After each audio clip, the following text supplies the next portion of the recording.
Hello? Oh, okay, hold on. Hold on. What? Chat. Oh, no. Oh, that's weird. That's so weird. I've never had to do that before. My chat is broken. Hold on. Hold on. I'm gonna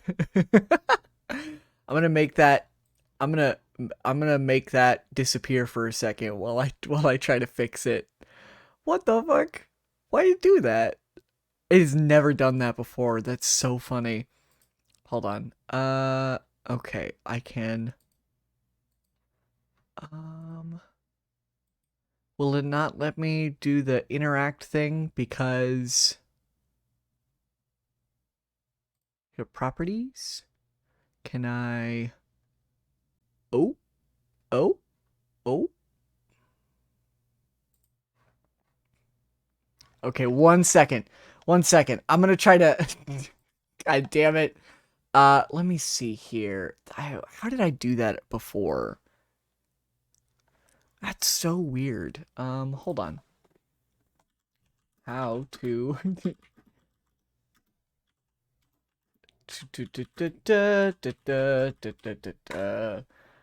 also, yeah, few bits of housekeeping you might have noticed. I changed the music for the like waiting break screens, mostly because I wanted a little bit of a change of pace, but also because I wanted something a little bit more what I've been feeling lately, which is the fucking Ace Attorney soundtrack I adore. So that was the Taste of Dark Coffee, um, or what is that song called? It's something. It's from Phoenix Wright. It's Godot's theme from the third game. Hold on. Oh, I just got done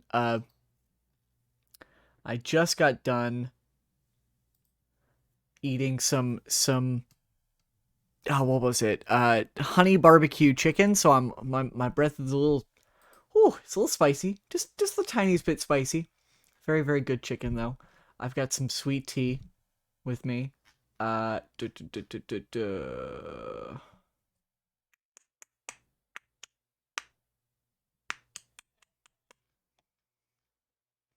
Where? Why can't I? Hmm. Hmm. Weird. I'm supposed to be able to interact with this, right? I just don't want to try to log on if I'm gonna move chat to the side and I'm gonna try to log on while it's, let's see, interact. There we go. I can now interact. For some reason it logged me out. I don't know why. It's not supposed to. See if I can remember my Twitch login off the top of my head. I can never remember most of my logins. Hold on. Ah, this is so annoying. It was literally fine earlier. It was not doing this when I was setting this up. Here we go. I can take a look at my passwords. Let's see. What is my Twitch login? Great. Perfect. Ugh, it sent me a code. And now I have to.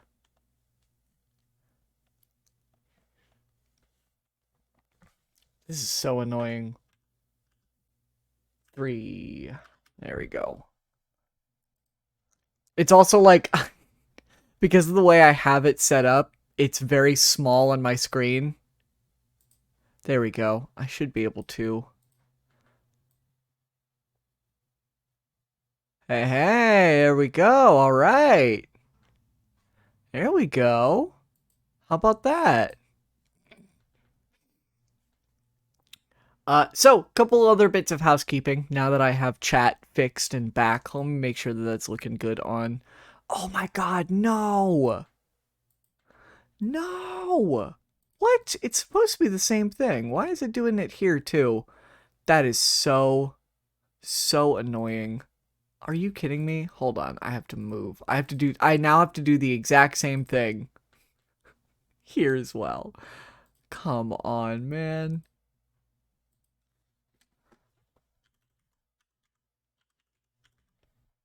It's a good thing I checked. Get this out of the way. Oh, now it's going to send me another code. Why does it do this?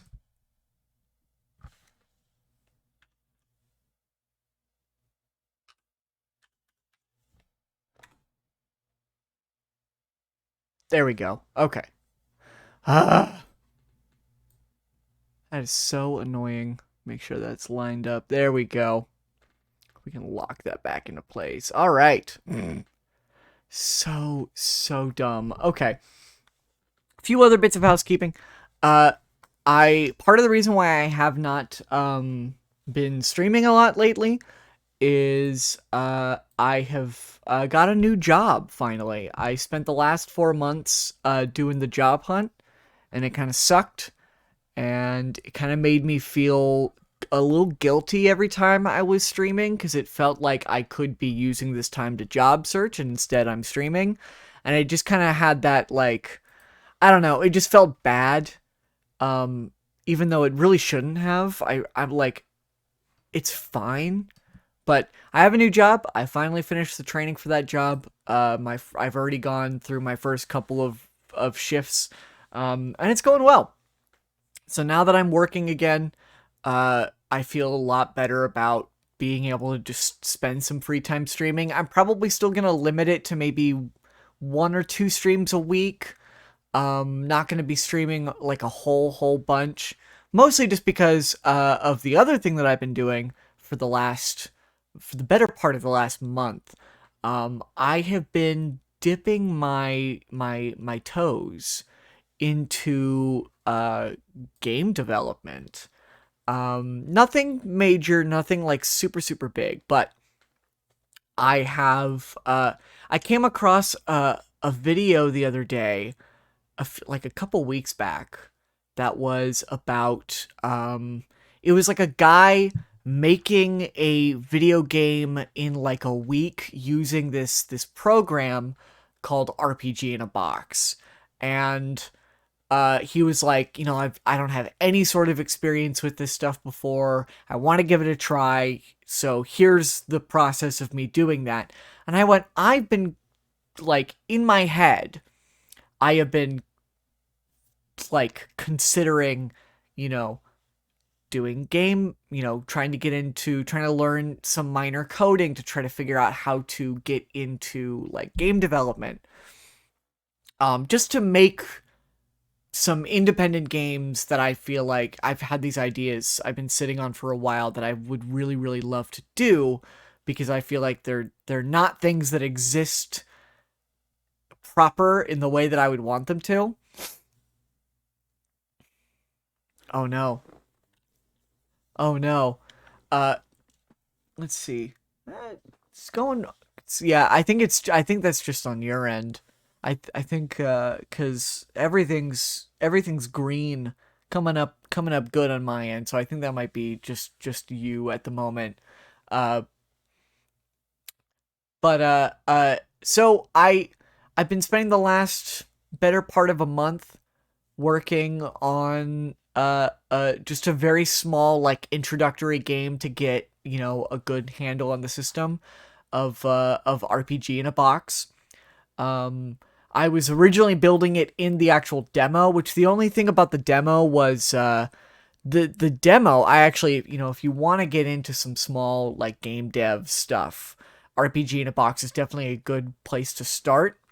From my experience, it has a lot of really nice tutorials built into the game, as well as they have like a YouTube that has tutorial videos that kind of walk you through the starting process of like, how to use it's mainly a voxel based system. So anything you make in the system is going to be made out of voxels, which are like basically 3D pixels if you're familiar.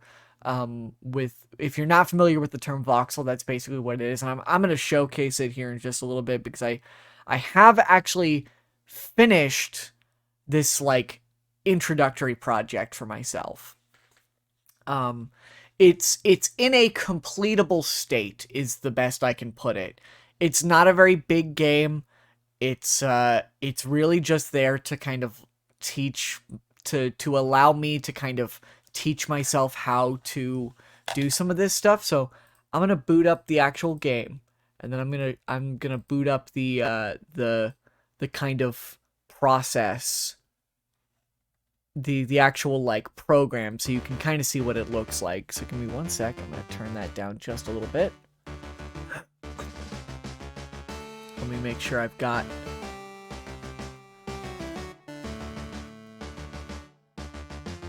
second open. There we go. So this is the main menu. We're gonna do a new game, and I'm really just gonna kind of walk around a little bit and kind of show it off because there's really not a whole lot. At the moment, this game is really just like it's just a 2D thing. So pretty flat sprites. The sprite art I did use like some sprite rips from Dragon Quest V, because again, this was just kind of me fucking around and making I know, don't worry about the title right now. Don't worry, this is not Fallen Order, we're getting to it. But like, you know, oh, you get a medicinal herb, you know, there's a UI system here. I can talk to my dad. I can go outside. Now, oh, interesting. Oh, it's because I fucked with the tile. Oh. I might need to go fix this. Because there was a whoops. Ooh, that sucks. Why is he on the roof like that?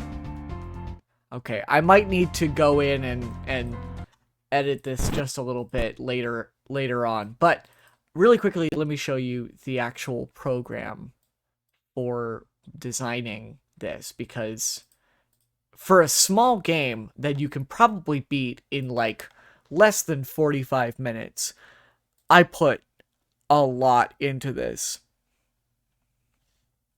Where is it?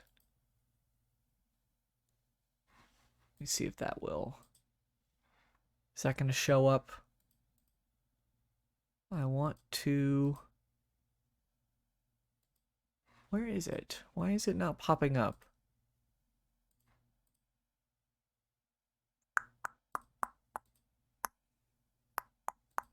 Here, let me turn on... There we go. I'll just turn on the display capture so y'all can see it.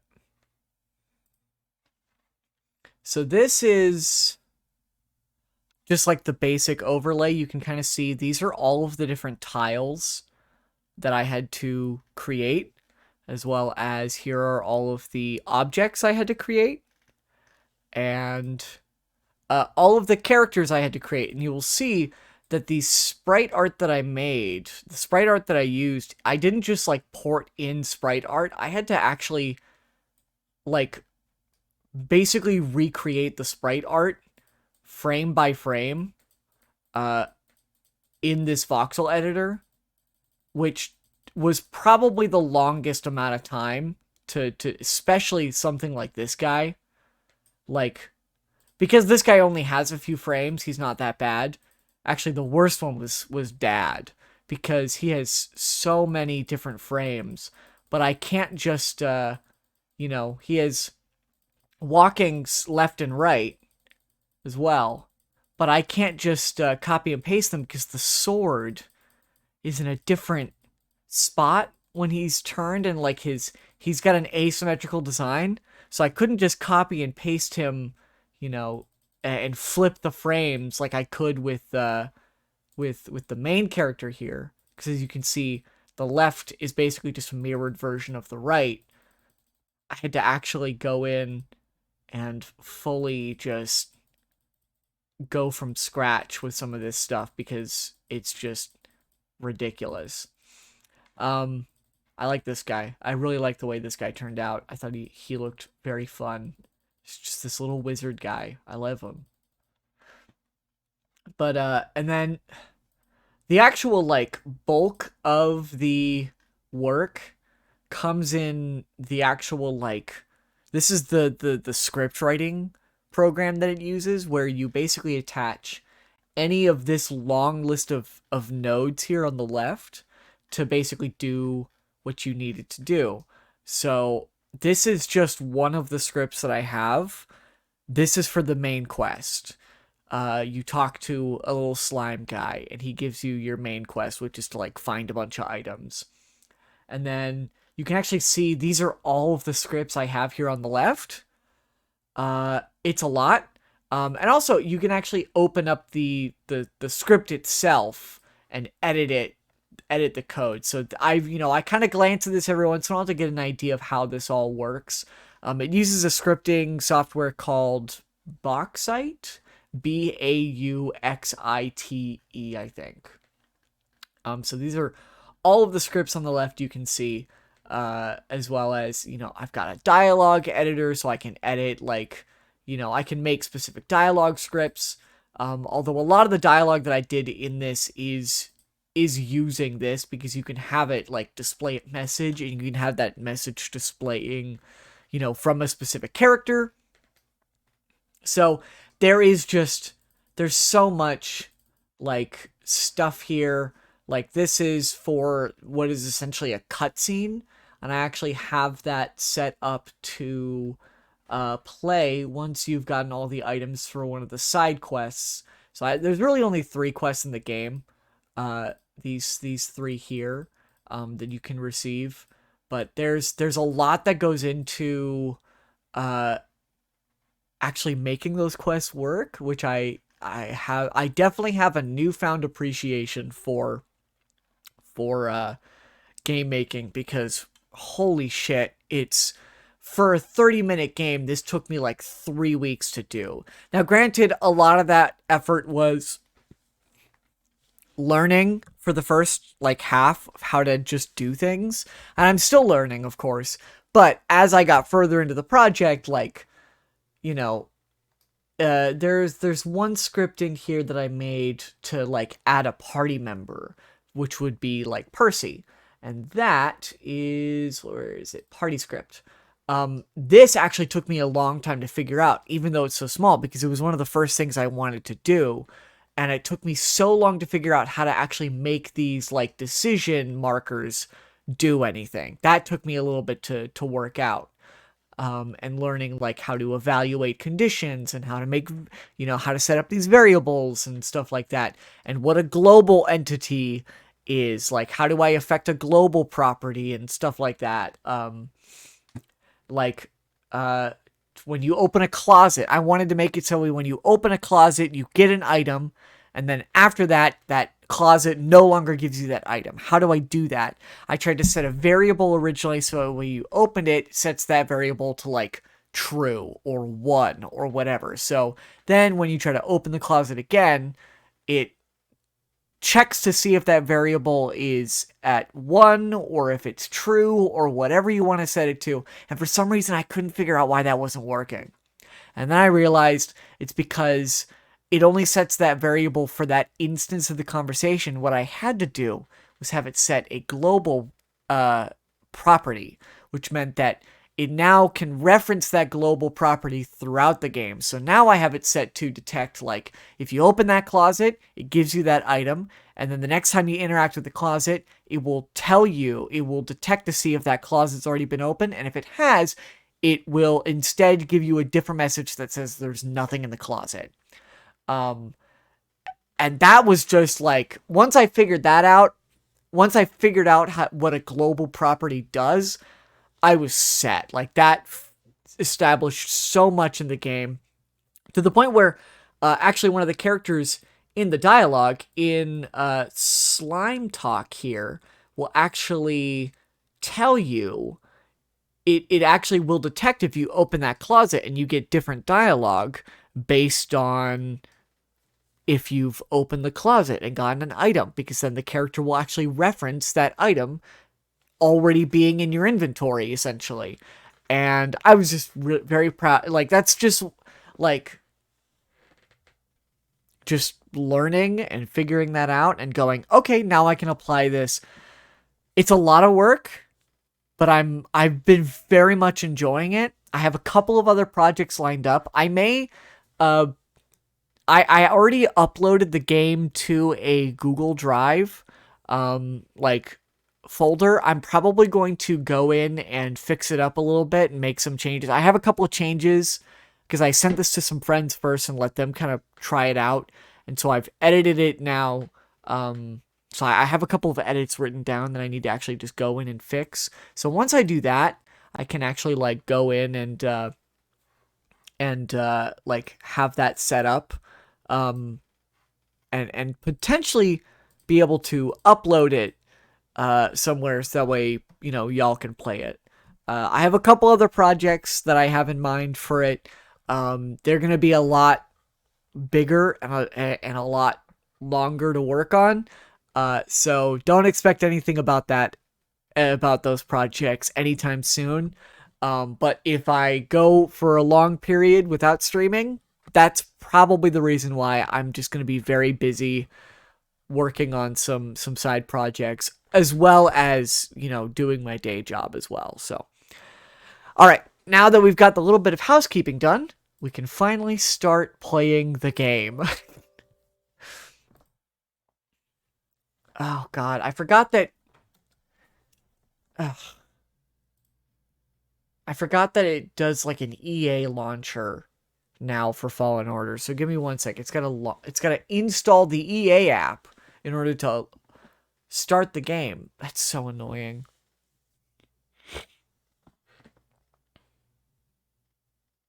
Oh wait, no, it's because they got rid of Origin. Okay. So it's uninstalling Origin and now setting up EA. Why do these game companies feel the need to set up their own game launcher for a specific game? Just let me. Oh, did it not even start? Oh, there we go. Dude. I guess not. It's cuz this is the first time I've like started up Fallen Order on PC in a while. So, I guess they've done away with Origin because it's now installing like an EA launcher and it said uninstalling Origin. And now it's not doing anything. So, dude. Okay, there we go. Your game failed to launch. Yeah, I can see that. Thanks.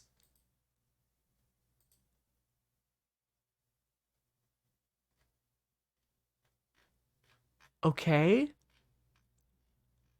So you open the launcher, but you can't start the game? What is going on?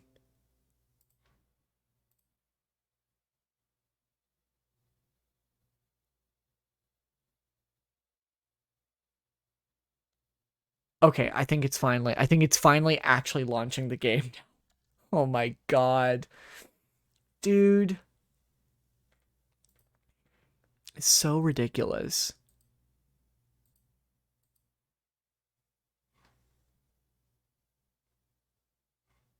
Oh my god, did it not launch? Dude, what the hell?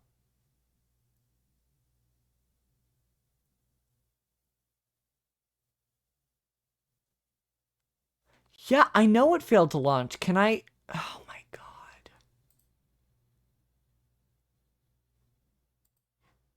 Why can I not?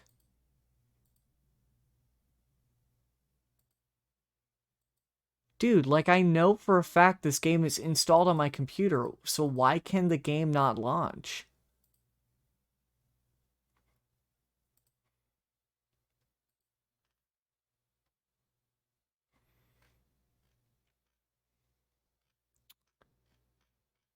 Like there's no option to launch from.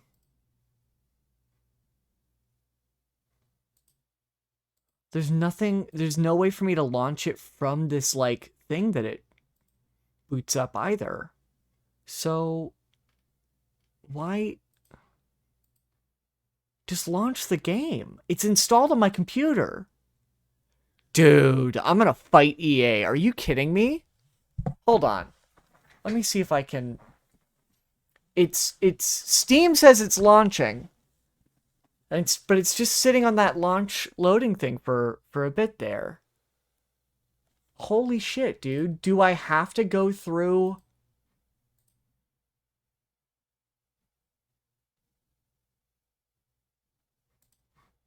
What the hell? Hold on.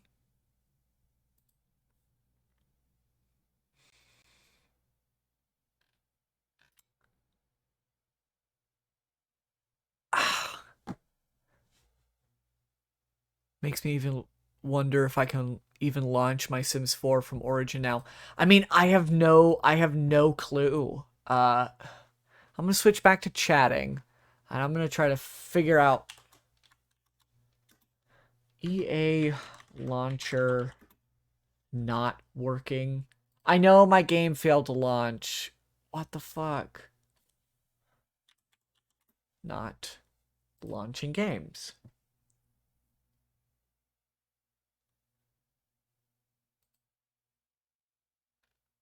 Okay, I guess we have to try restarting the launcher then.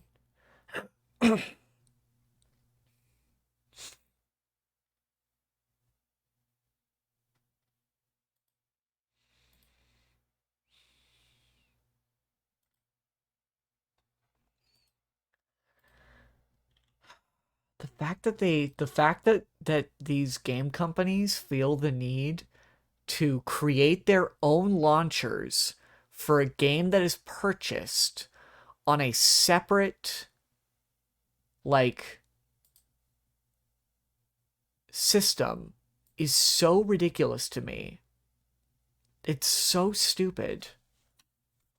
Let me see if I can remember my Steam login off the top of my head. I never remember my Steam. It's the one thing that I always get wrong.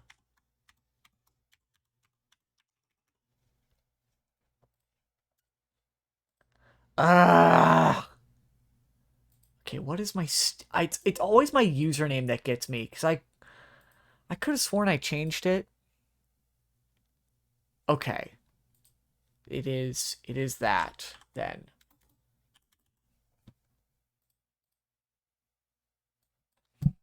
I also just never remember my Steam password because every time I log into Steam, I always forget it. I have to change it. So there we go. Okay. Ugh, dude. This is so annoying. I should have tried booting this up earlier, but as far as I was aware, I didn't need to do this.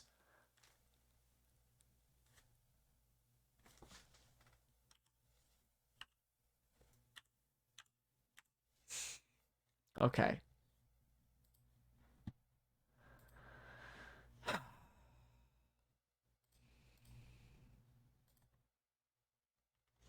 Oh my god, now the EA thing is sending me a code to verify. Dude.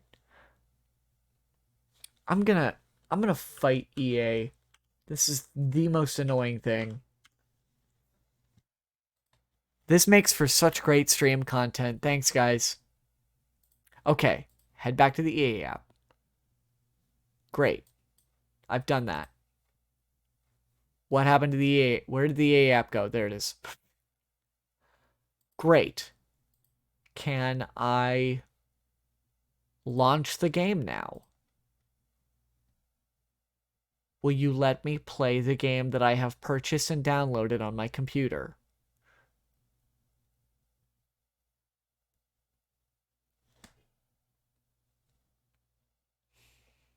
Launching. Launching. Oh my god. What the fuck, man?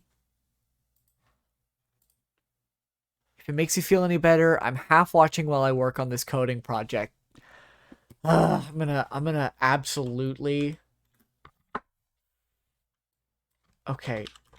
Let's just try let's try looking at Fallen Order won't launch Steam. See what people are saying.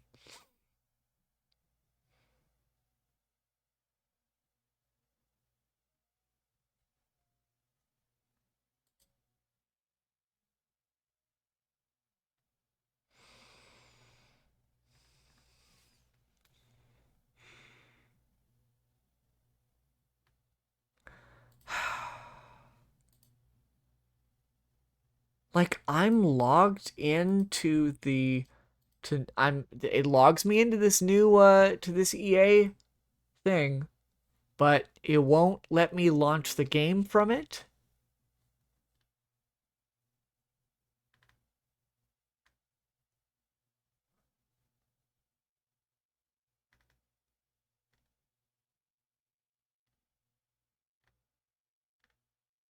Okay, everybody that I see talking about is talking about using Origin.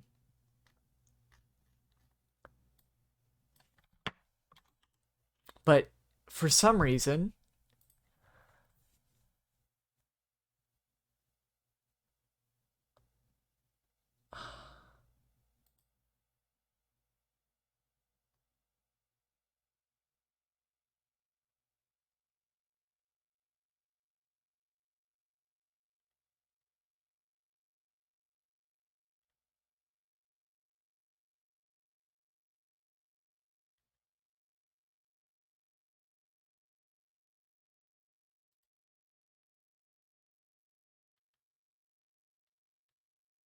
oh my god.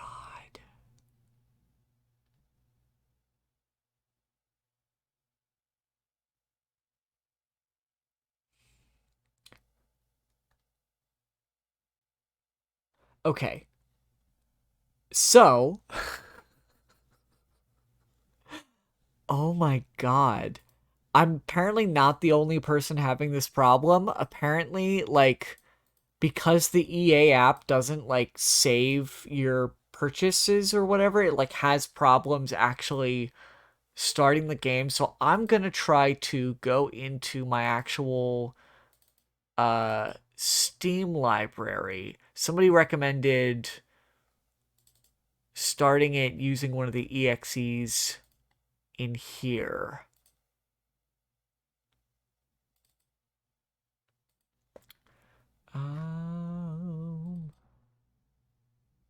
Okay.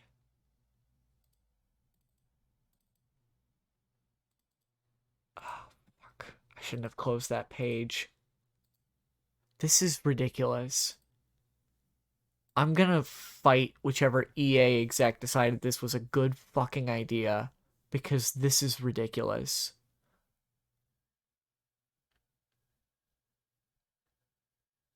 Binaries. Okay.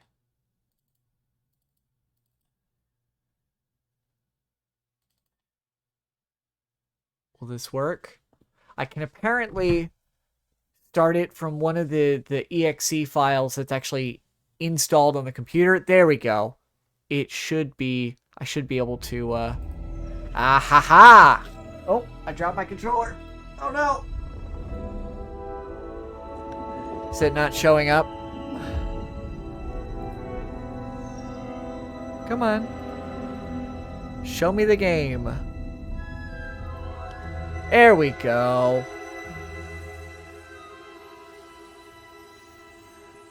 Yeah, now it's up. That was so stupid. I'm gonna absolutely destroy EA from the ground up. This is why I'm getting into game development, so I can join EA, build myself up from the ranks, and then destroy it from the inside out. This is the ultimate goal. Now we're gonna start a new game. I think I'm gonna try playing this on Jedi Master difficulty. It's been a hot minute since I've played this game, so I might not be great at it anymore. So we will probably have a decent amount of deaths here at the beginning, especially at the beginning, because this game can be pretty unforgiving. Me fighting the war on autism on the side of autism. Exactly. You get it. But yeah, I'm gonna destroy EA. Because, what the fuck, man. I love the opening to this game, so I'm gonna shut up for just a second while it goes. I'm gonna turn it down just a little bit. Hold on. I'm gonna pause, go into the audio, and we're gonna just turn that game audio down. because it's really loud on my end. Ah, it's still loud. Hold on, it's still really loud. I just cannot hear myself over the game. We're gonna set it to 40.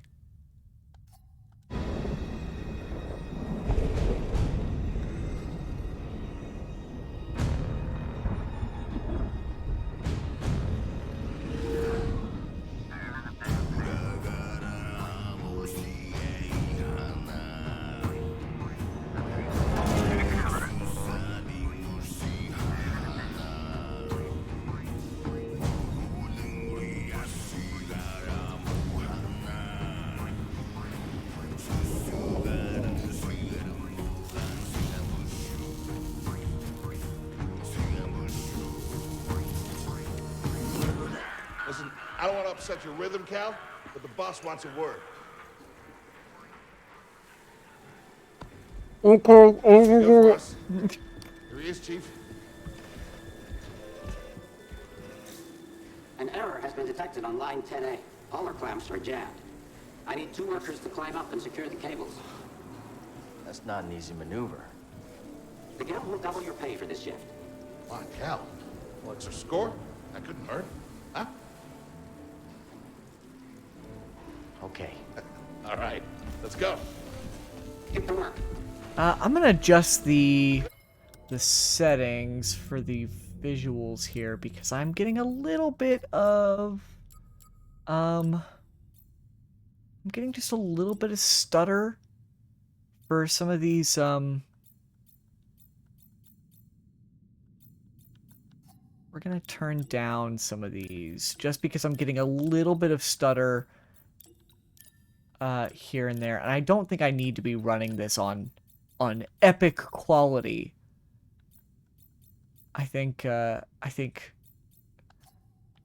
just high should be good enough. Oh.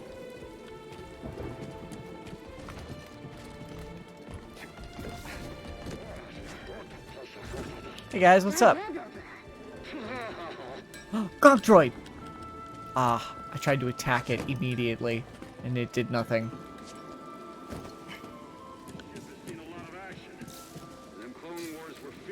Hey guys. Can't be more than a few years old. Yeah, aged worse than you did though. Yes, you can't. Banter. It's funny because he's old.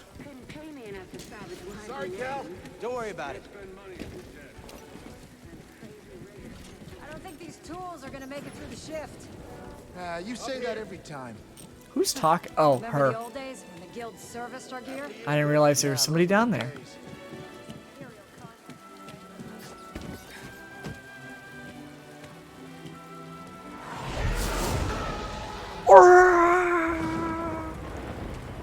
Will you look at that? A separatist ship. Haven't seen a Luke or Hulk in ages. Yeah. Ages. Breaking her will be big money. I am so excited for Jedi Survivor. Are we a Jedi now? Not yet.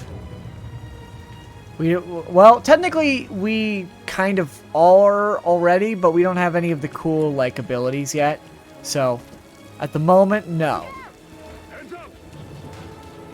Oh shit! Hey, you okay? Wow, rolling barrels just like in Mario. Dude, I love Mario. Meet you at the clamps. Did anyone else see the Mario Brothers movie? Embark this barge immediately. You are not approved trash. You're trash. Just not approved trash. Yeah, I'm still getting just the tiniest bit of lag here. Like stuttering.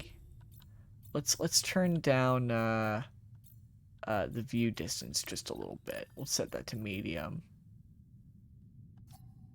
Yeah, I love John Leguizamo. Yeah, me too. Going tomorrow to see it with my brother. Did you see? I did see it. I saw it last night actually. It was fun. There were a couple bits in there that I felt like I probably would have enjoyed more if I was a kid.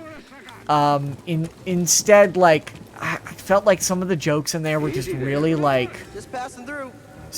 like just not funny. Also, the family to the left of us when we saw it, because of course we saw it on a Saturday night, which meant, you know, it was a little busy.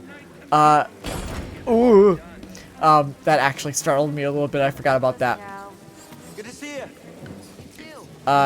When I saw it, the family to my left just kept being very loud, and it at some points was like singing along with one of the songs in the movie, like fairly loudly.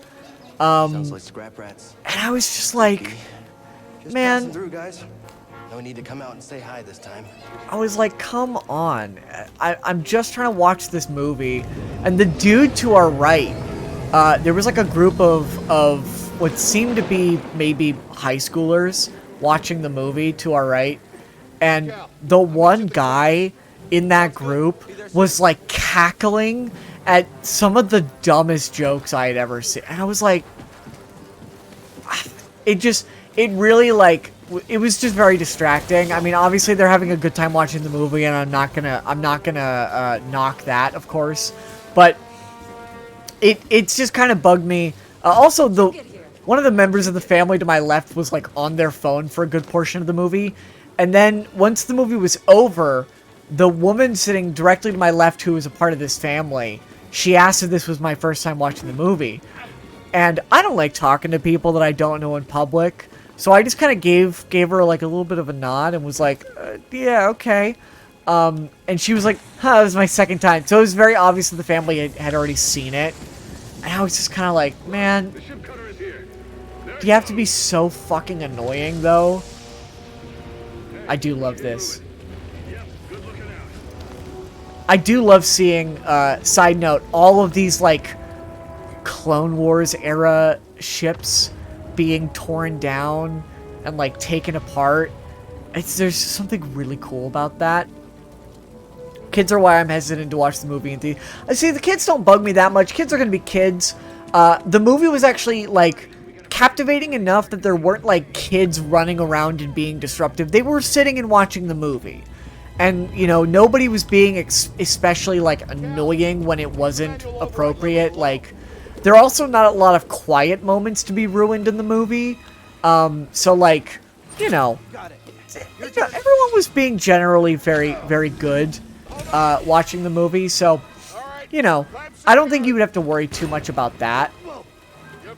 Still here? Yeah, I would definitely go on a day where there might be less people. Overall, I thought the visuals in the movie were very nice. I thought the story could have been better, and there were a lot of things that as I was watching, made me go, oh my god, this is definitely an Illumination movie. It's a real scrapper's payday. I mean, this has been I don't want to say too much, because I don't want to really spoil it, because I do think it's still a good time, and, you know, if you want to go see it, I don't want to ruin it for you. But I will say, there is a scene at the very beginning of the movie all be traitors. that, Yeah, when I watched it, I was like, this is so Illumination that it's actually kind of annoying. And it is a scene that involves a dog. If you've seen the movie, you know what I'm talking about. If you haven't, you'll know what I mean when you watch it. Like, the scene with the dog, the bit that they did with the dog, was so Illumination and so just not funny that I was so glad when it was over. Also, the pacing at the beginning of the movie was a little weird. It kind of goes a little bit fast right at the beginning, and then it starts to slow down a little bit as the rest of the movie goes. So I was like, okay, it kind of threw me off a little bit. It just kind of rushes to set everything up right off the bat, and I was like, okay, I would have liked it a little bit more if they took a little bit more time. But other than that, I thought it was fine. Is it like a marketable plushie moment? No, but it's definitely one of those bits that's like, it's for the kids. And it just, the character design of the dog was just, it didn't feel like a character out of a Mario game. It felt like a character out of Secret Life of Pets. And I was like, somebody was just like really gung-ho on putting a dog in this movie for the kids, and I did not care for it. Thankfully, it's only there for the beginning of the movie, so it's not like... It's literally just at the start. And I was like, okay, whatever. No, don't let go. I can't hold on! Prof! No! Bye, Prof.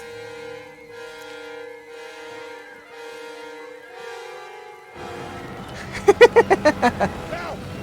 I can't climb up! Okay, fine, I'll save him. Alright, Prof. Come on, bud. I'm slipping! You can't die. I can't hold on! Prof! Got him. Saved him.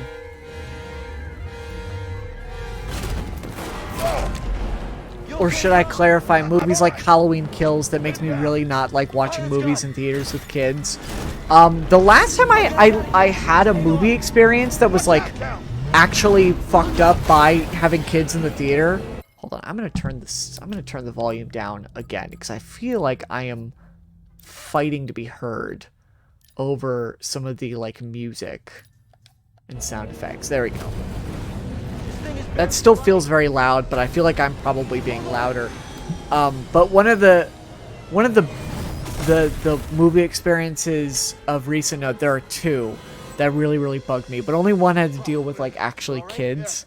And that was when I was watching Endgame for the first time. I went to go see it in theaters, and there were a bunch of kids in the movie that were just kind of they could not stay in their seats because that Endgame is just one of those movies where it's just like the first half of that movie is just so quiet and slow and like emotional and like not a fun like action romp thing that like the kids in the movie theater for the first half of Endgame were just like they could not stay in their seats. They were running around. Part of me was annoyed, but the other part of me was like, I'm more annoyed at the parents who thought that this would be a good time. Ooh, a good time to bring their kids to a movie. I don't know. It seems like movie etiquette is just getting fucking worse every day, and it's so annoying. God, last time a movie was ruined for me was seeing Eternals, and there were teenagers that wouldn't stop talking so loud. That was my experience with seeing The Batman. When I went to go see The Batman in theaters, there were these guys to our left sitting in the same row as us who would not get off their phones. They were playing audio on their phones. Like, they were being actively disruptive in the movie. It was so aggravating. This is one of the only times I've ever had to get up out of the theater to go talk to like an attendant and be like, look, these guys are being disruptive. Like, and it was in one of the most annoying moments that I had to get up. It's in the Batman. It's actually one of the scene that I missed was there is a very important conversation between Alfred and Bruce Wayne in that movie that I did not get to see because of I got up and to go talk to the movie attendant, and that sucked because I still haven't gone back to rewatch that scene or that movie because it's such a long movie. So I just miss out on that scene. So my impression of Alfred in that movie is not like... I don't really remember much of that character, even though it's Andy Serkis playing him, and I do like Andy Serkis in a lot of stuff. I don't remember his performance in that movie because his one major scene I missed entirely. So, very frustrating. I love going to the movie theaters. And I do think it's very annoying that every time I go to the movie theaters and it's going to be packed, I'm always kind of worried about, like, how much it's gonna suck. Like, it's one thing when the theater is empty and you can be loud with friends, but otherwise people should be quiet. And yes, I have been annoyingly loud in movies, but only when there was, like, nobody else in the... Like, when I went to go see Aquaman with some of my friends, there was, like, nobody in the theater, and like we were kind of, the three of us were being very loud because it was not a great movie, and so none of us were really paying attention. Well, we were paying attention, we were just kind of making fun of it as it went. I only go to movies with friends anymore because I can't trust movies be good anymore, so I need someone to whisper jokes to if the movie sucks. That's fair. I feel like a lot of there are still some good movies you can go see. Absolutely. You just kind of have to, it sucks, but you do have to kind of go look around for them. Man, this door is not opening, huh? That's wild. Well, I guess we better just keep trying it. But I'm also the type of person where I grew up with Mystery Science Theater. I'm very used to, you know, talking in movies because you know, it's just been kind of ingrained in my brain that I make jokes about movie when I see them. I see a movie, I make joke. That's just how it is.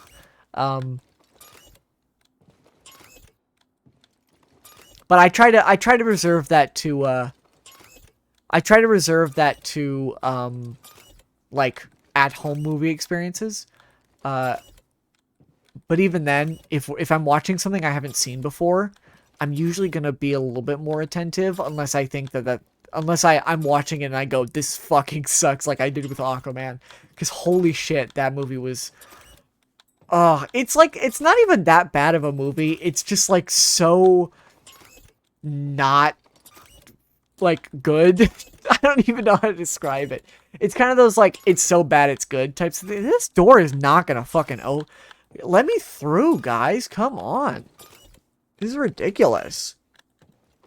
This is so weird.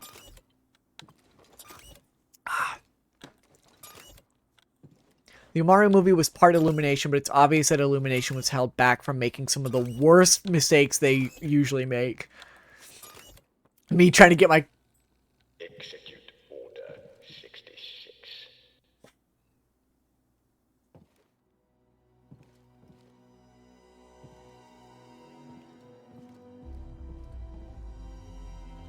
Oh, shit.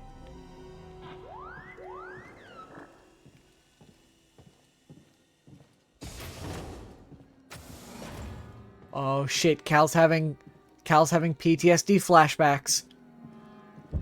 That's not a joke. This is actually true. I'm not trying to make fun of Cal. He is a tortured lad.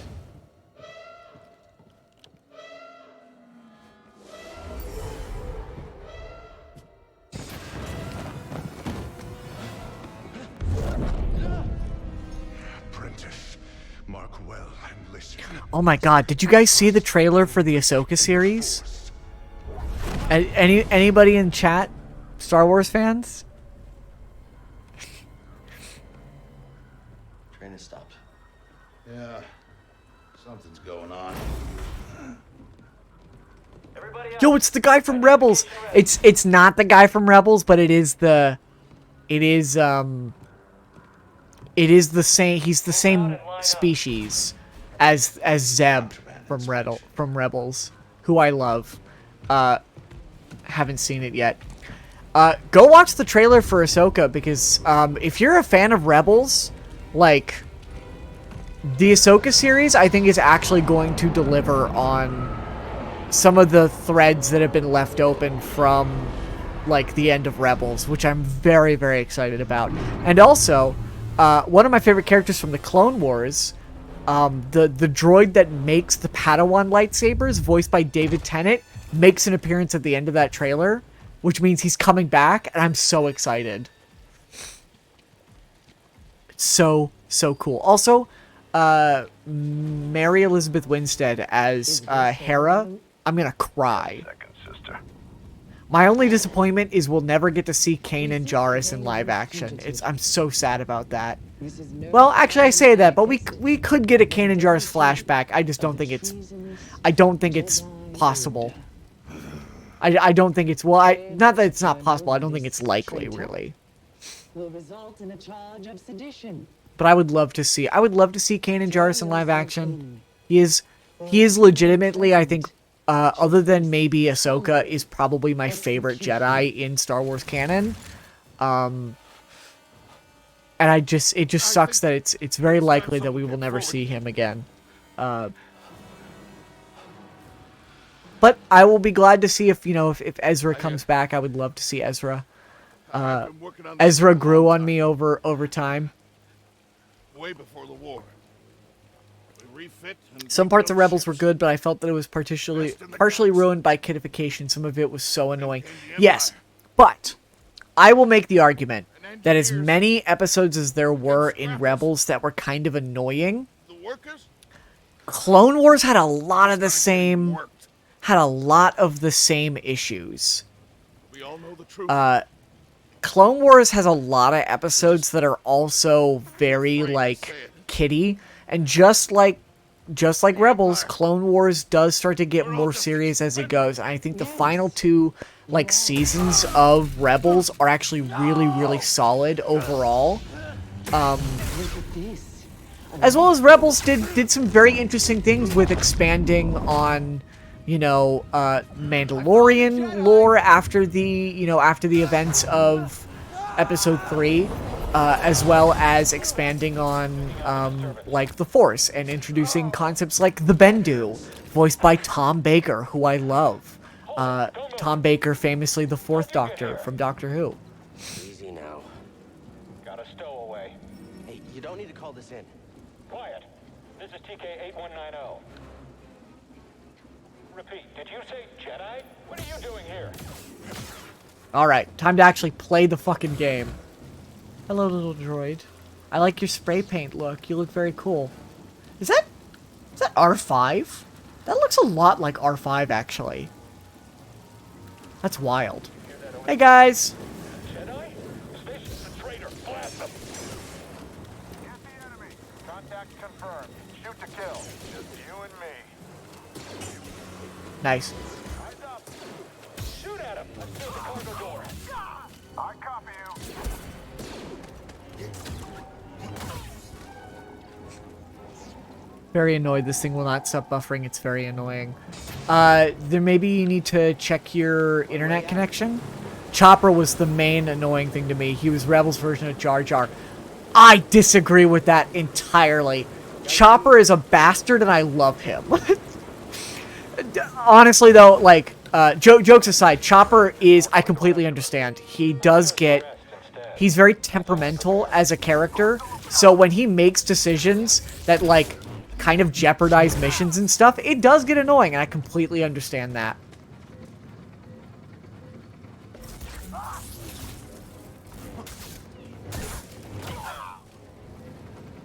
I think the first two seasons were the stormtroopers constantly rolling on the ground. Yeah, the Rebels does kind of continue the whole thing that, like,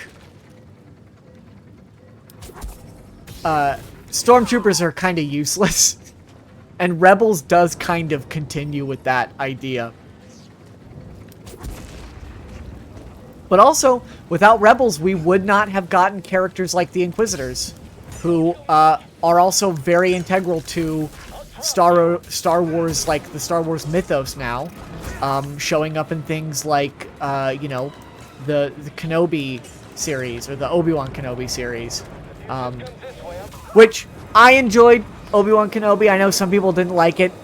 I enjoyed it. I think it should have just been a movie, but I liked it because I like young Leia. I thought young Leia was so much fun to watch in that. And she was the real star of the show, if I'm being honest. I think fanboys were just mad.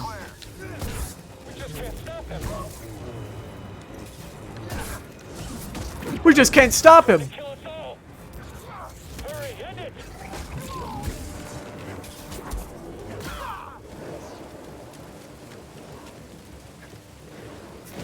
There are some parts of Kenobi that just annoy me to hell and back. I don't know. I felt like there was nothing in Kenobi that, like, really, Stop the train. like... I just really liked the characterization of Obi-Wan as well as Leia. I didn't think the actress that played Leia was that bad, though. I'm a little bit more lenient on child actors because obviously they're still kids, and I don't think you can expect, like, too much out of them. Whoa.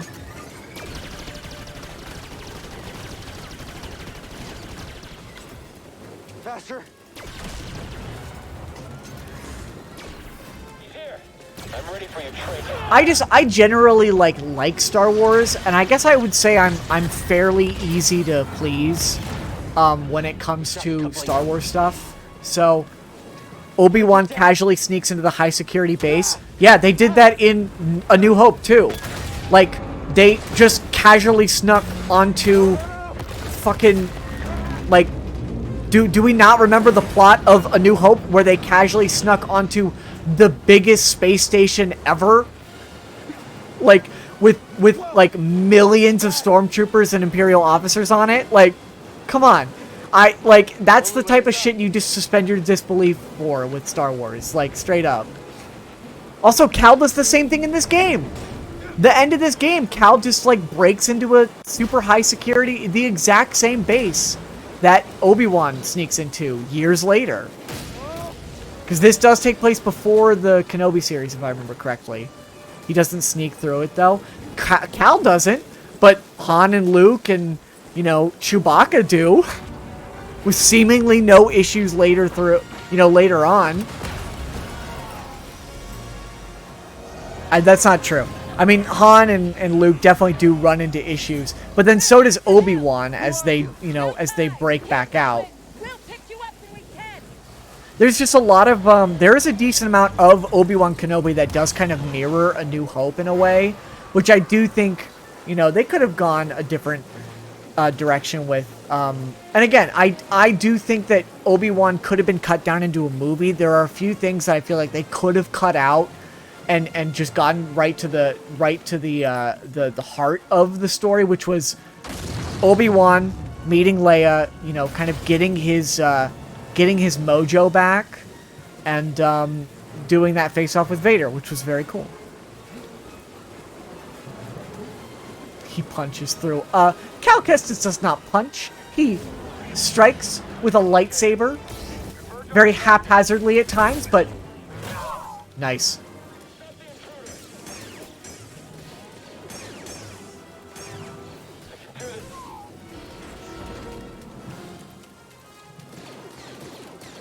Haha, can't hit me.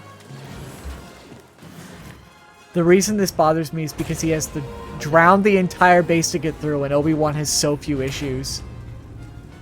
Train stuff? That's very fair, but you can also make the argument Obi-Wan, even at that point, even in a slightly weakened state,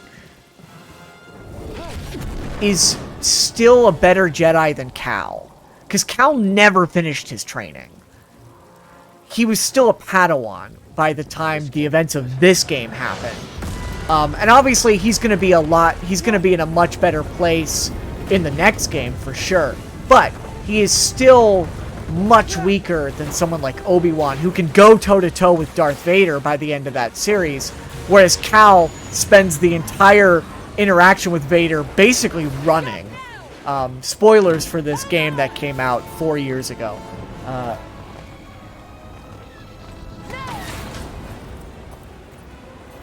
I think the reason that Cal feels very strong is because he's a video game character, so the discrepancy between what Cal can do as a video game character is always going to be a lot more.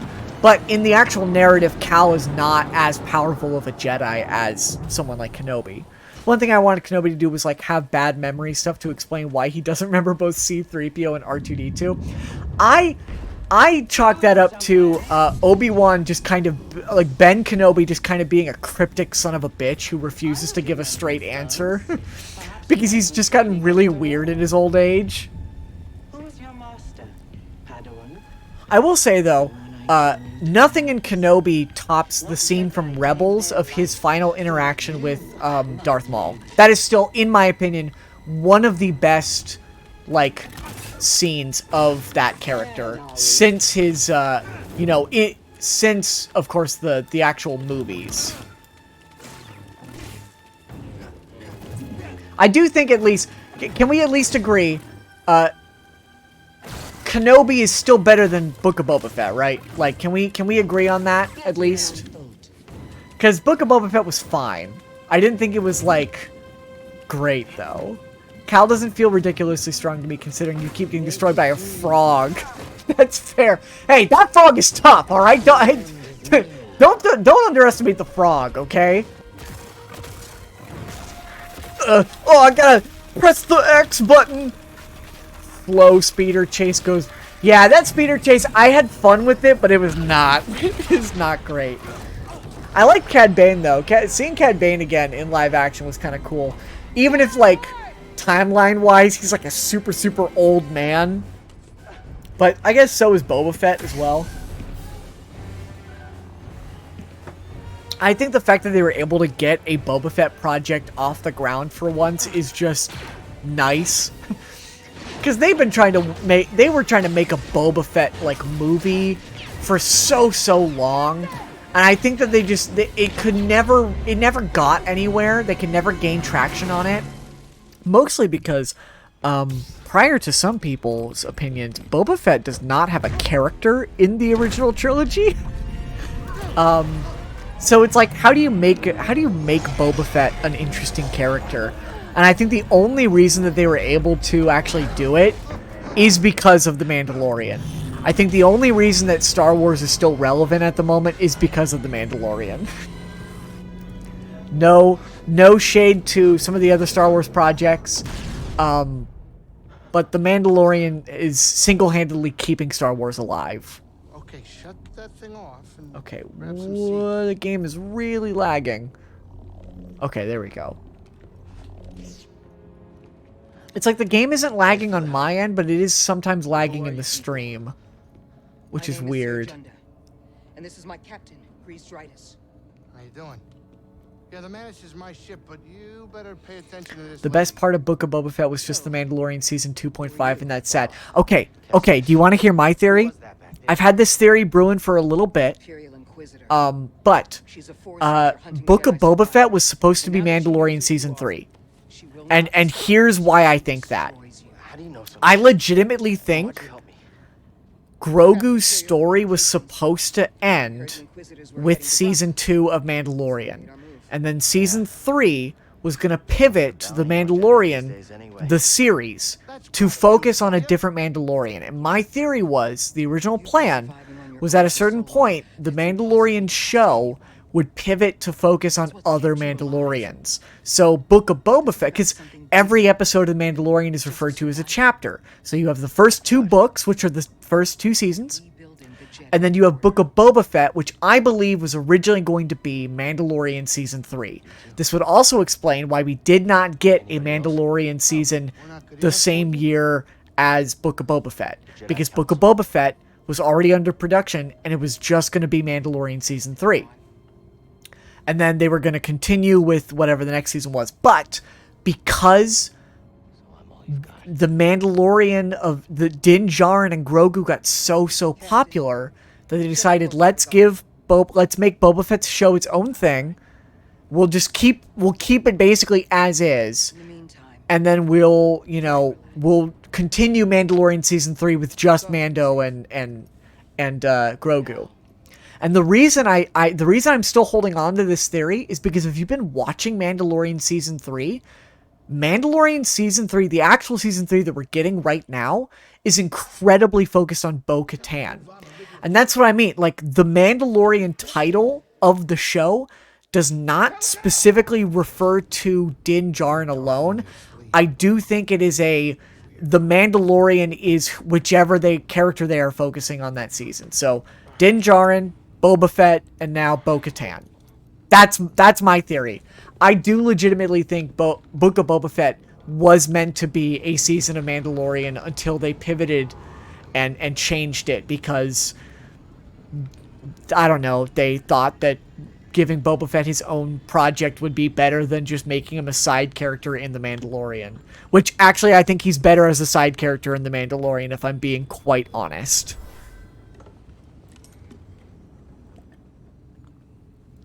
Because, again, Boba Fett doesn't have much of a character. I like Tamora Morrison. I don't think Boba Fett is characterized super well in some of these in the show. The sad thing is that if animation wasn't considered so kiddie, the Bad Batch would be considered another pillar holding up Star Wars. I have not been keeping up with Season 2. I was not super interested in the first season. mostly because I found originally the Bad Batch kind of shallow characterization in their introduction in Season 7 of Clone Wars. Or was it Season 8? It was one of the two. I didn't really find them particularly interesting, most likely because I found the Bad Batch to be a concept that I'd already seen. Like, oh, it's this elite group of clone troopers. I'm like, yeah, we already have Republic Commandos. Like, that's already a thing that existed. As well as in the comics, there's an elite group of stormtroopers, which I was already familiar with. So I'm like, this is not like a new concept, and it's not even doing it particularly well. So I wasn't super impressed with the Bad Batch originally, but then I finished Season 1, and I really, really liked a lot of the episodes in Season 1. And I've been trying to keep up with Season 2, I just haven't really sat down and watched it. Also, I only watched the first, 3 episodes of Andor, and unfortunately fell off of it, but I've heard it's really, really good, and I really just need to sit down and watch the rest of it at some point. I just haven't gotten around to doing it yet. I need Season 3 of Bad Batch. Is Season 2 over? Season 2 already end? I guess now would be a good time for me to catch up if that's the case, because then I only have a set number of episodes to catch up on. Oh, okay. Because I actually do like Omega. I think she's fun. She's just another one of the Dave Filoni young characters that he likes introducing. So that's always a good time. And I do kind of like Hunter. I do think Hunter's a lot of fun. Of course, Echo is always nice to see. I do like their armor in the new season, although I do have to point something out. I'm actually gonna I'm gonna pause the game really quickly because I do want to talk about this really quickly now since we're on the topic of the Bad Batch. I really quickly just need to check Bad Batch Season 2. I pointed this out to my brother in a conversation, but I don't know how many other people are talking about this. But I will really quickly I'm going to move this over to the main screen. Oh, fuck, I didn't mean to click back into the game. And put on my my display capture because can someone tell me why Tech is wearing jeans? Like, I love the new armor designs. I think it's very smart that they kind of move away from their traditional look. But why is Tech wearing blue jeans? I was watching the episodes and that's all I could think of watching the first I think maybe 4 episodes of Bad Batch. I just kept staring at Tech like he's wearing jeans. He's just wearing blue jeans. Why is this man wearing blue jeans?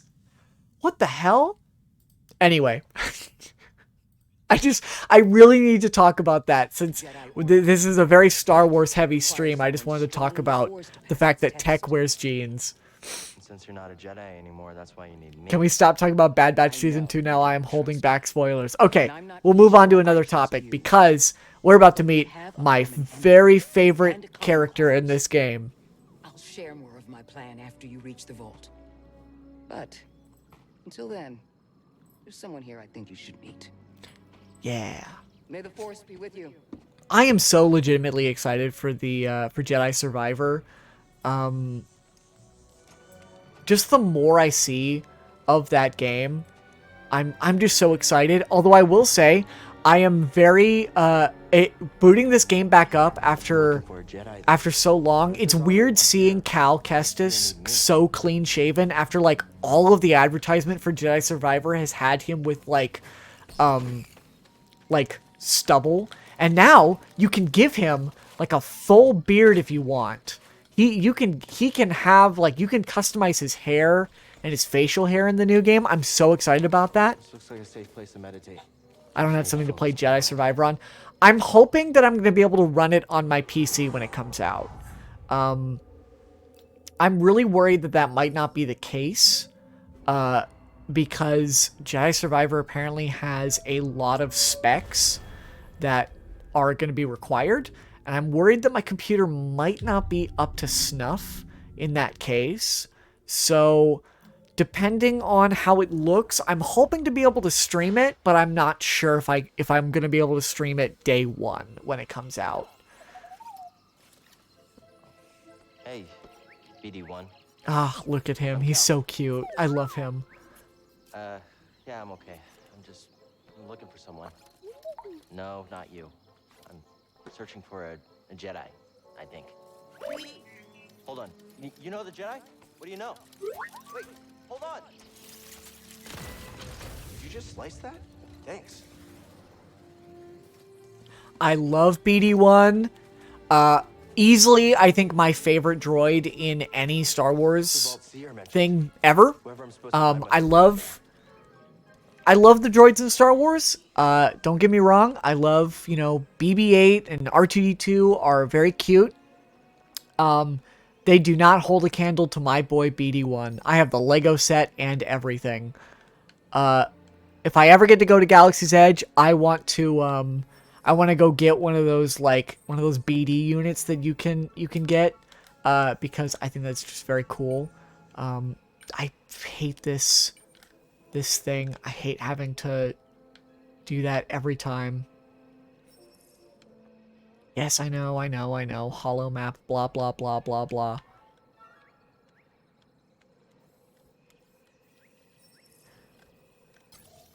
I'm really hoping the next game cuts down on the, the overall, tutorial stuff. Obviously, they're going to need tutorials for some stuff because there are going to be new mechanics and everything.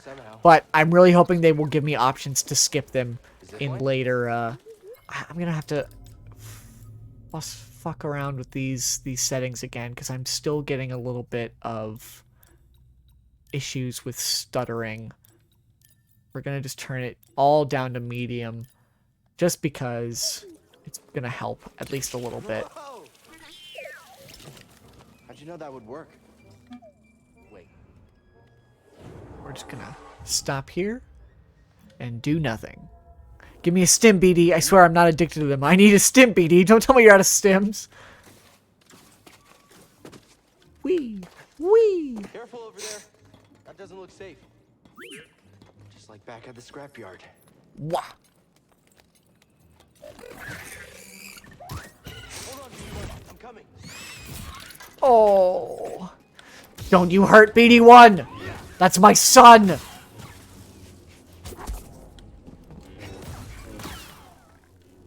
Oh, his head went flying.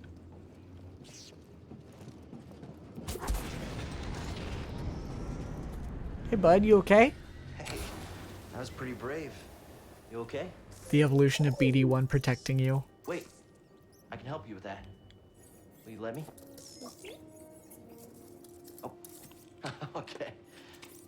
There are 3 games I'm excited for the rest of the year.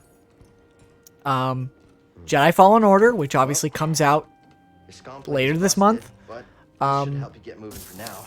Tears of the Kingdom, which comes out, beginning of next month.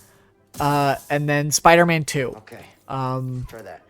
Which comes out later this year, potentially in the fall. That's the only thing we really know is that it's supposed to come out fall of this year. Yeah, that's where I was headed to. But those are my big 3 games of the year that I'm really excited about. I am hoping that I'm gonna customize the lightsaber here really quick.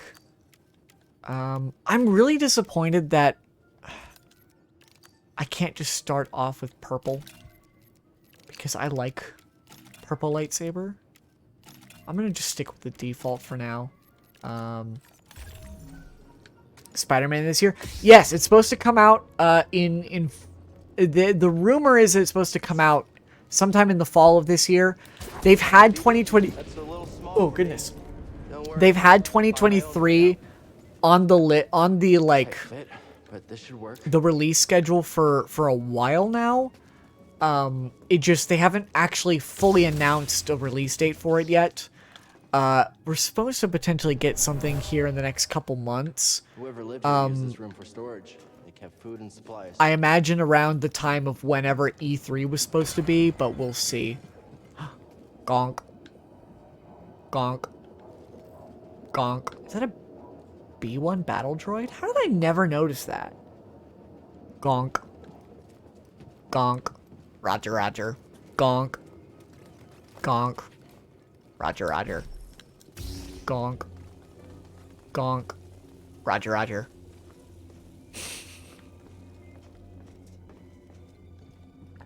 Tears of the Kingdom. Yeah, unfortunately, I actually don't know if I'm going to be able to play Spider-Man because I don't have a PS5, which is disappointing.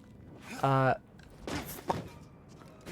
was hoping to be able to maybe save up for a PS5 and get one this year. But unfortunately, with me having lost my job at the beginning of January, and then not being able to I wasn't able to get a new job until this month. I don't know if I'm gonna have the savings in order to get a PS5. I might be able to save up some money in between now and fall, but it's still gonna be a little bit of a tight fit if I can. I'm gonna name 2 characters from Star Wars. One is canon, one is not. Guess which one it is. Luke or BD1. Well, I know both of those. I recognize both those names. Luke Skywalker is the evil clone of Luke Skywalker, cloned from the hand that was cut off in Empire Strikes Back. It's one of my favorite characters from Star Wars is Luke Skywalker. It's so stupid, I love it. Okay. I won't be able to play Spider-Man 2 nor Survivor, but I have Tears of the Kingdom on pre-order. I have gotten my girlfriend into playing Breath of the Wild the last few months, and she's played a decent amount of it at this point. So it is very likely that we will probably be picking up a copy of Tears of the Kingdom for the both of us once it comes out. There we go. This is what I want. Yeah, scan those things. I just want to fill up my level meter a little bit here. Scan. Grab the rope.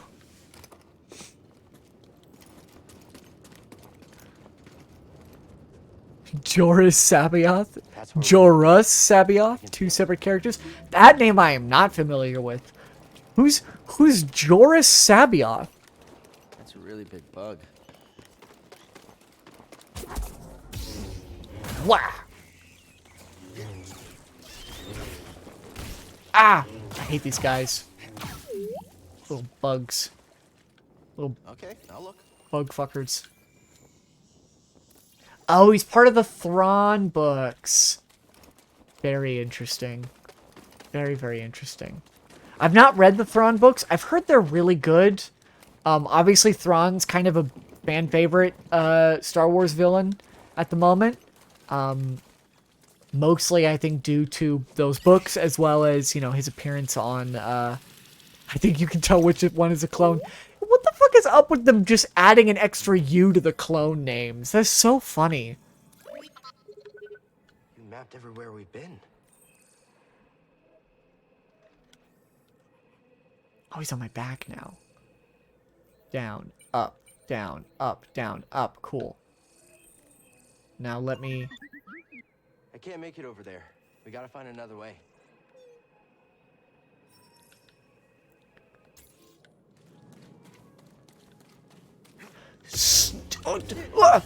Oh, I tried to sneak attack him, but it didn't work. Whoops. Oh, I should scan him. I can't wait for Luke to be canon. Yeah, with all of the cloning shenanigans that they've been building up to in The Mandalorian, like season 2, kind of hints at a decent amount of it. It's very possible that Luke Skywalker could eventually become canon again. Hey, he's technically canon in some of the legend stuff, but This tool was used by someone eager to reach the vault.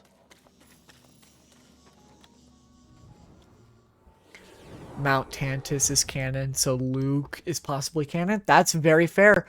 I mean, they do have there is a history of like reusing aspects from like previous Star Wars canon stuff and implementing it into the you know, the current canon.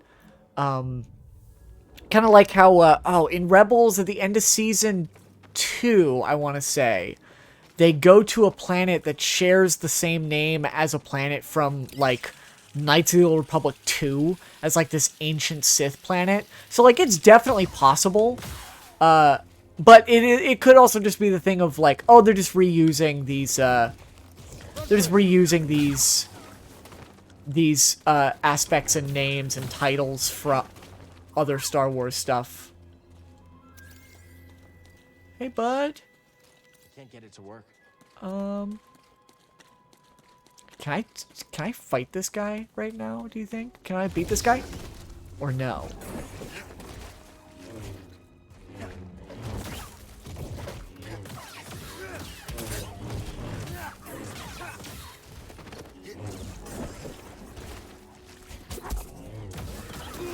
Yeah, but I was trying to...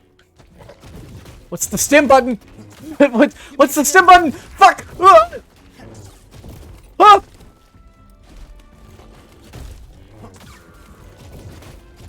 Ah! Ah!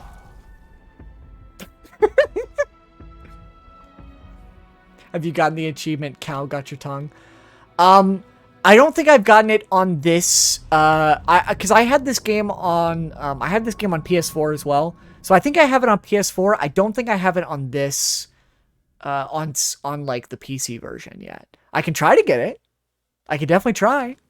I have not played that much of this game on this version yet. So we could certainly try to get, I want to try to cut his tongue off for sure. There we go. See, that's what I was trying to do earlier, and I couldn't do it for some reason.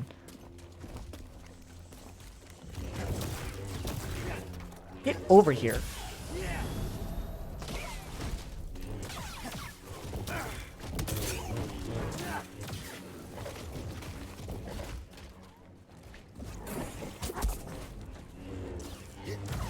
Oh, I missed it.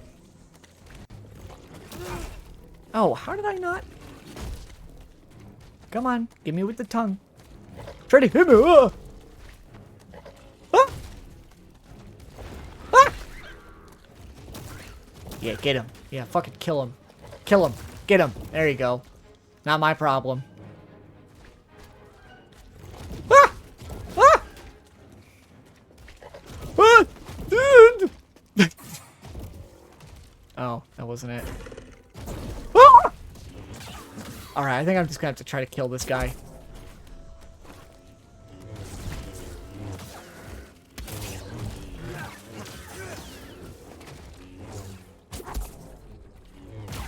Fuck you. Fucking got him. There's always a bigger frog. It's Ogdo Bogdo only. I think you need force pull to do it. That's probably it. I feel like if I time it right, I could probably get it by slowing him down and just trying to get the tongue specifically, but I don't know. I didn't do it, so I'm actually, oh, I can't get that yet. I'll come back around for that. I'm just gonna stim. I'm not gonna. What? What? Oh.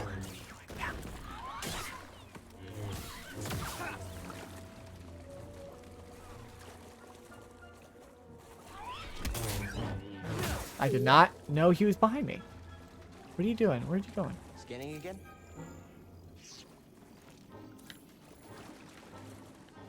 Come on, let me get the seed. I want to get the seed. Yeah. Oh, did y'all see that they're apparently adding some new like farming mechanics to Jedi Survivor? So like I guess that terrarium that Grease has, there's gonna be kind of an upgraded version of it. In the next game where you can actually now like plant stuff, which I think is very fun. What's this? What's this? What's this? There's monsters everywhere. See What's something in this? We're going in this lair. That's the best I got. I can't wait to get up there.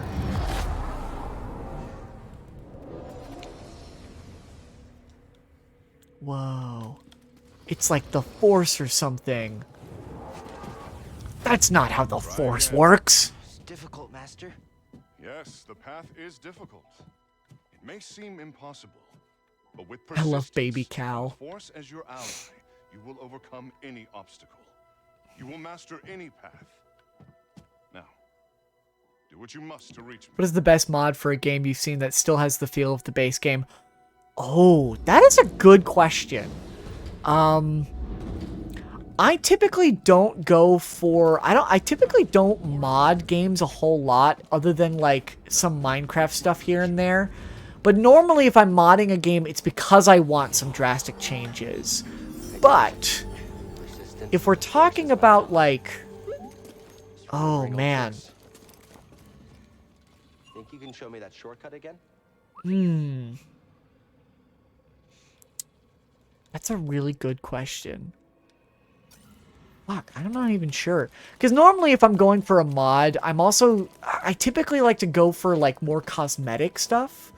So, like, not stuff that's going to change the game entirely, but stuff that might give me a couple more cosmetic options. Like, The Witcher 3 has some mods that add, like, you know, cloaks and stuff that Geralt can wear. And I like stuff like that because it doesn't break the game. Like, it doesn't change the overall, like, gameplay, but it does give me some new customization options that I can fuck around with that I do really appreciate. The one mod that I was using a lot, with The Witcher 3 when I was streaming it was, one that actually changed, the model of Geralt's face. Whoever owned this bag brought it from Coruscant. Where they basically, like, replace Geralt with Henry Cavill's Geralt, which I thought was really, really cool. And it looked pretty good. And it didn't, like, change much of anything, really, because it was literally just a cosmetic change.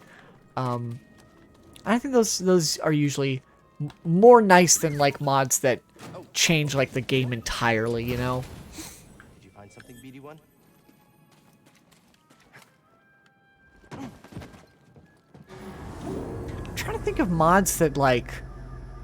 I mean, there's obviously stuff that I haven't played that I do think do a very good job of, like, expanding on a game without changing the overall feel. Things like Stardew Valley's, like, expansion mod, I think are really cool. And don't change the game so much that it, like... Oh god, I forgot how many enemies are here! Need a stem. Oh my god, are you fucking kidding me? BD1, if you could give me those stems a little bit faster, that would be great. Where did it take me back to? Oh, it's gonna take me back to that other... Oh, it took me back to here. Okay. That's not that bad. I can deal with that. Oh, right. I was like, what is that sound? I forget that he's, like, right above us now. We're right under the big guy. I would say Strawberry Jam from Celeste adds over 100 new levels for players of all skill. I actually have not played Celeste. Weirdly enough, you think I would have played Celeste, but I'm actually really bad at 2D platformers. So I have not played Celeste. I don't know. I just haven't really never really got into it.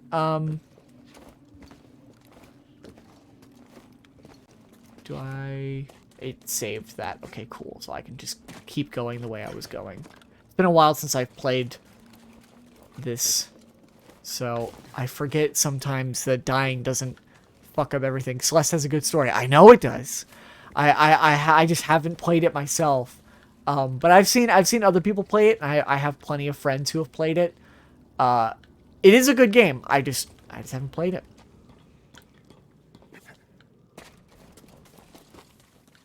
Although I imagine it would be, you would have to go out of your way in modding Celeste to really change the game, because I mean it's pretty simple. It would be pretty hard to fuck up just keeping it, you know, the same.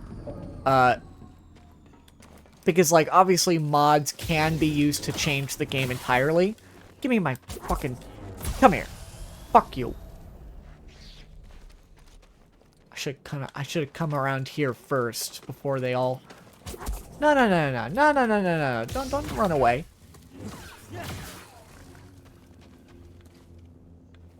Yo, I love this guy. Look at him. That's a big guy. Wow. Strawberry Jam feels like it adds. Ah!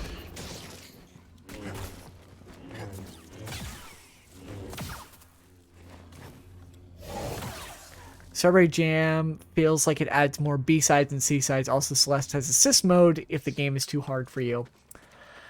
The thing is, I don't like using things like assist modes because I always, I am the type of person where if I'm going to be bad at a game, I want to at least try to get better instead of relying on, like, changing the difficulty.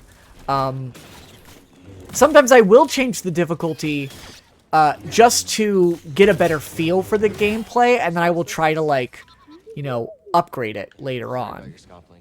But standing up to that bog rat, pretty brave. So what was in there? So, like, when I played Fallen Order for the first time, I actually did play. I started playing on the regular difficulty until I switched to story mode after I was having a lot of trouble. And it at a certain point, when you have too much trouble with a game, it's like I'm not getting better. I'm just getting like more annoyed by the game, and it just makes me want to drop it instead of actually improve sometimes. So I will, like, you know, put on you know, easier difficulties, that way I can get a better grasp on the game, and then I'll usually like try to go through it again on a harder difficulty. It all kind of depends on the game as well. Oh, it's on. Big building, big temple, big building. Okay, you probably would have won. Probably. We're gonna rest here, we're gonna spend those points. Assist mode ties into the themes of the story. It's never a bad thing to reach out for help. That is very fair. But I am a stubborn bastard who who refuses, unfortunately. We're gonna get max health, and we're gonna increase max force as well. Just to get us started. Just because I'm playing this on a harder difficulty, I want to at least be able to survive a couple of hits. I'm not playing on the hardest difficulty, though, because I don't hate myself.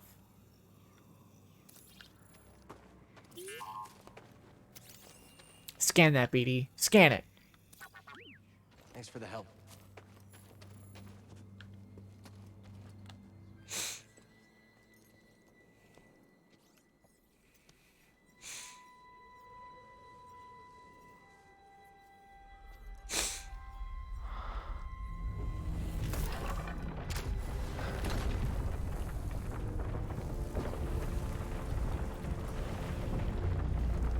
Fallen Order takes the correct version of difficulty. I have to agree, yeah. I think Fallen Order does a really good job at separating out its difficulty options in a way that feels very, like, fair, and as well as the ability to when you're choosing a difficulty, it actually, like, shows you it actually shows you the difference of, like, what the overall difficulty changes in those, like, little meters, which I think is really, really smart and really, really cool. Whoever you are, you have passed the test I left behind and gained access to the vault and this recording, one of many encrypted logs stored in the droid. Notice how enemy health and your damage never changes. Yes. Just, it's mostly, like, what the damage dealt that changes. And, like, the enemy AI changes, and, like, parry time changes. And I think that's genius. Like, The enemy AI should become more aggressive on harder difficulties without making the enemies more just be able to take more damage. So instead, enemies do a little bit more damage, their AI gets a little bit more aggressive, and your parry time decreases. So you have to just really, it's really based on like how well can you parry those attacks. It really is based on like learning the attack patterns of enemies. I am unfortunately I have not played this game in a while, so I do not remember the enemy attack patterns anymore. So they are gonna do it. I'm gonna get hit a stupid amount for these first couple hours of actually playing the game because I am rusty. There, you will find peace in the eye of the storm. Good luck, Jedi. And may the Force be with you. And also with you.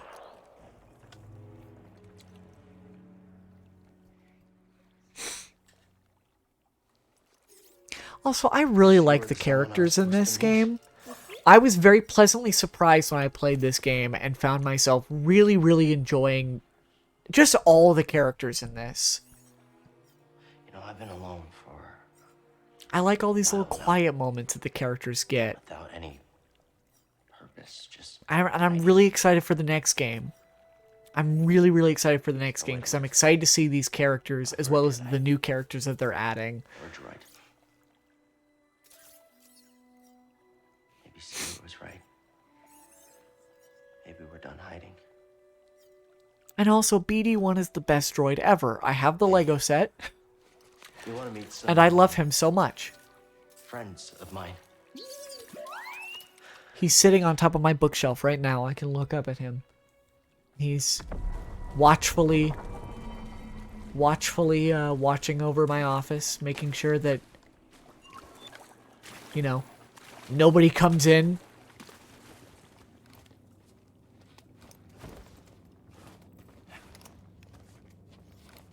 I think I found what you wanted me to see. Sounds like you did. We'll be waiting. First 5 chapters of Celeste are normally difficult. Chapter 6 gets harder, and then Chapter 7 just beats your ass. Chapter 7 is named Farewell. Now let's just say multiple people named their Chapter 7 episodes Farewell to My Sanity. Good to know.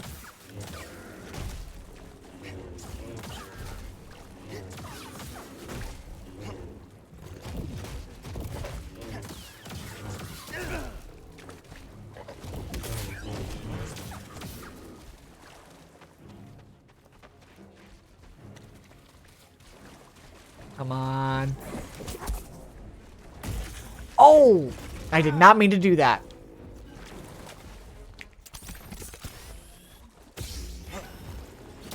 Oh. Quick, help! Got him. Yeah. Need a stim? That's both my stims. Well. Okay. We just have to be very careful.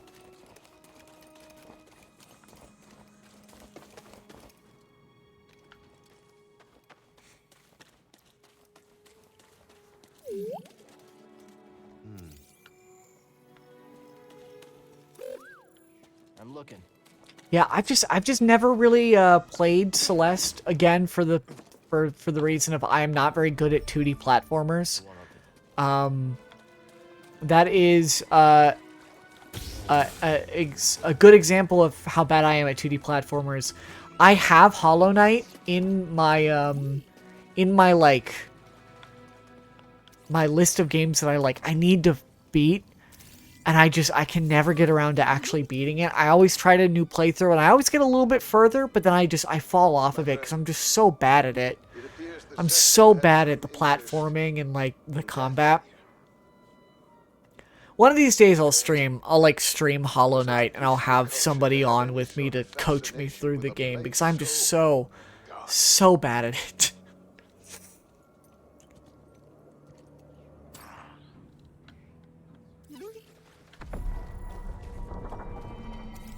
Also, one of my favorite aspects of this game, Thanks for the help. Dathomir sucks. Dathomir is so annoying to explore, and like the enemies are so difficult, and everything just kind of sucks on Dathomir, and I love that. Because that to me is absolutely what Dathomir should be. You got the faded mural scan? Yeah? What? He said something... Sometimes that scan just doesn't work. Really? I don't think I've ever had it not work for me. Yeah, I'll go check that out here in a second. Don't worry.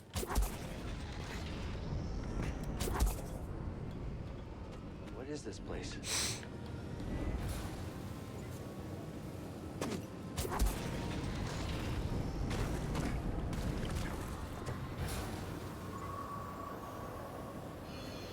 It happened for the completionist. Can soft lock you from getting that Jedi use this achievement? place to That's study wild. fear I don't think above. I've ever had that happen. Still feel the excitement.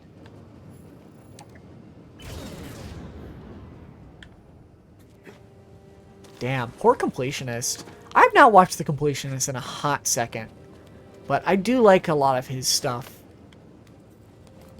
I've always liked the completionist. He has a very he always has like a very positive outlook on most of the games he plays, even the ones that like are not particular. Are you fucking kidding me? That are not like, you know, considered very great games. He always, you know, at least has a soft spot for most games that he plays. I think the main example that I'm thinking of is the main one I'm thinking of is Star Fox Zero. I just remember that game came out and he actually, like, you know, he completed it and he actually had a lot of very nice things to say about it. I just think that's very nice that he tends to enjoy most of the games he plays. I have an old YouTube name to see if you recognize. Okay.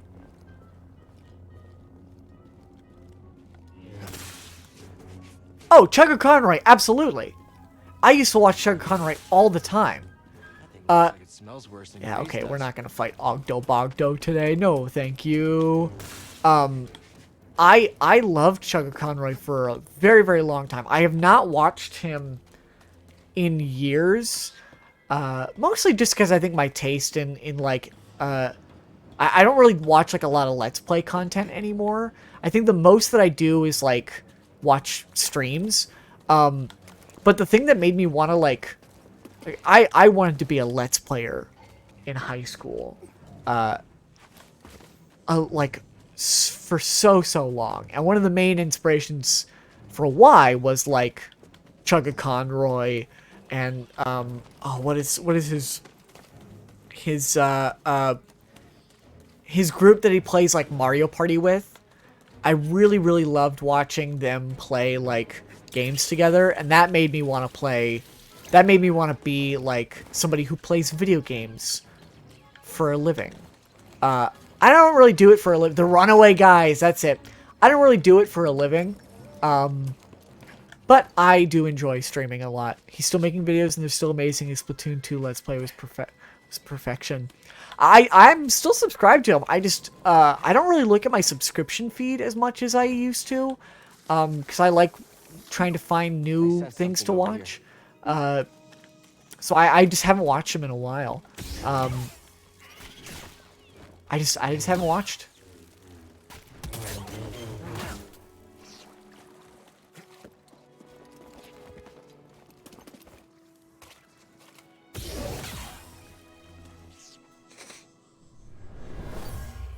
I know, he's the reason that I even know what Okami is for sure. I actually got the HD version of that a few years ago, and I finally played through it and beat it in like the last couple of years.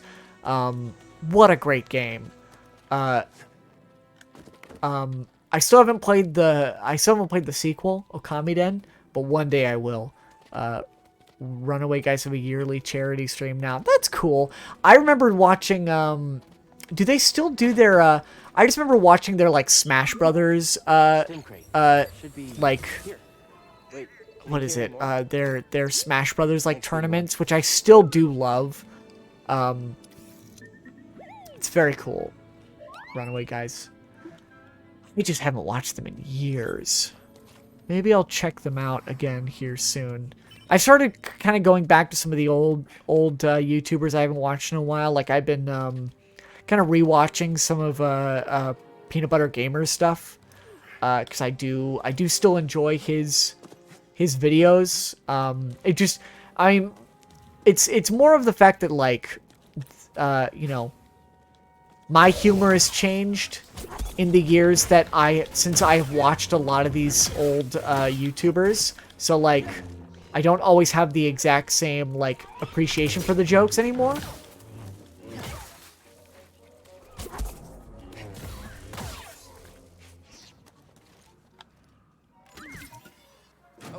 Guess when he finally finished his Okami bonus videos. Oh, was it recently? Because yeah, I remember he played that game years ago. Like, the full Let's Play was years ago. And the only reason I know is because he changes his logo for every main Let's Play he's doing. Does he still do that?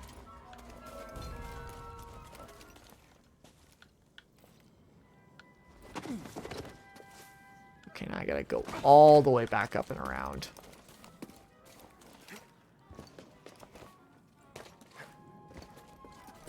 He still does that. Good for him. That takes a decent amount of effort to do stuff like that, of like constantly changing your logo and stuff just for one game. I mean, I guess if he's playing like super long series, it's easier because, you know, he can technically spend more time to actually like work on that stuff. What's the best way to get back up? I guess I have to go through here, don't I? So now I'm going to actually head back to the ship. I'm really hoping the next game has fast travel. I think they did talk about that at their little showcase the other day, but I really need that. I really need the sequel to this to have fast travel between like these save points, because I don't actually find the maps confusing that much except for Dathomir, but I do find them annoying to traverse at times for sure. He has an artist make them now. Let's just say he gave the artist 2 of the 3 gen consoles for Xbox One era. Ooh.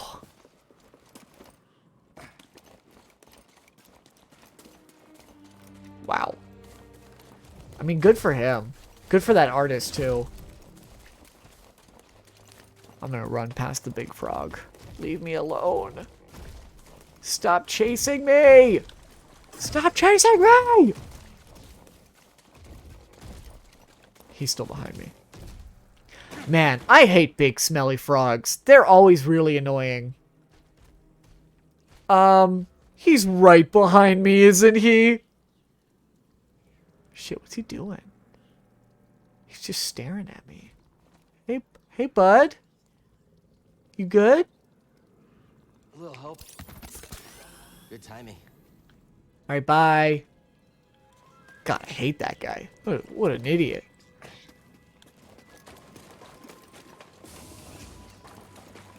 Alright, time to actually head back to the ship now.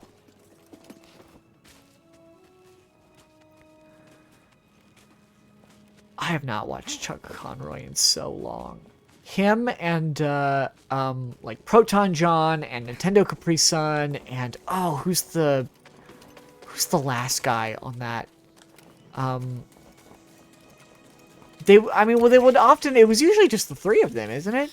And then sometimes they'll have a fourth person on for like the Runaway guys and stuff, like Josh Jepson or oh god, who else? Which Josh Jepson is another favorite that I just have not watched in years. Hey there, little guy.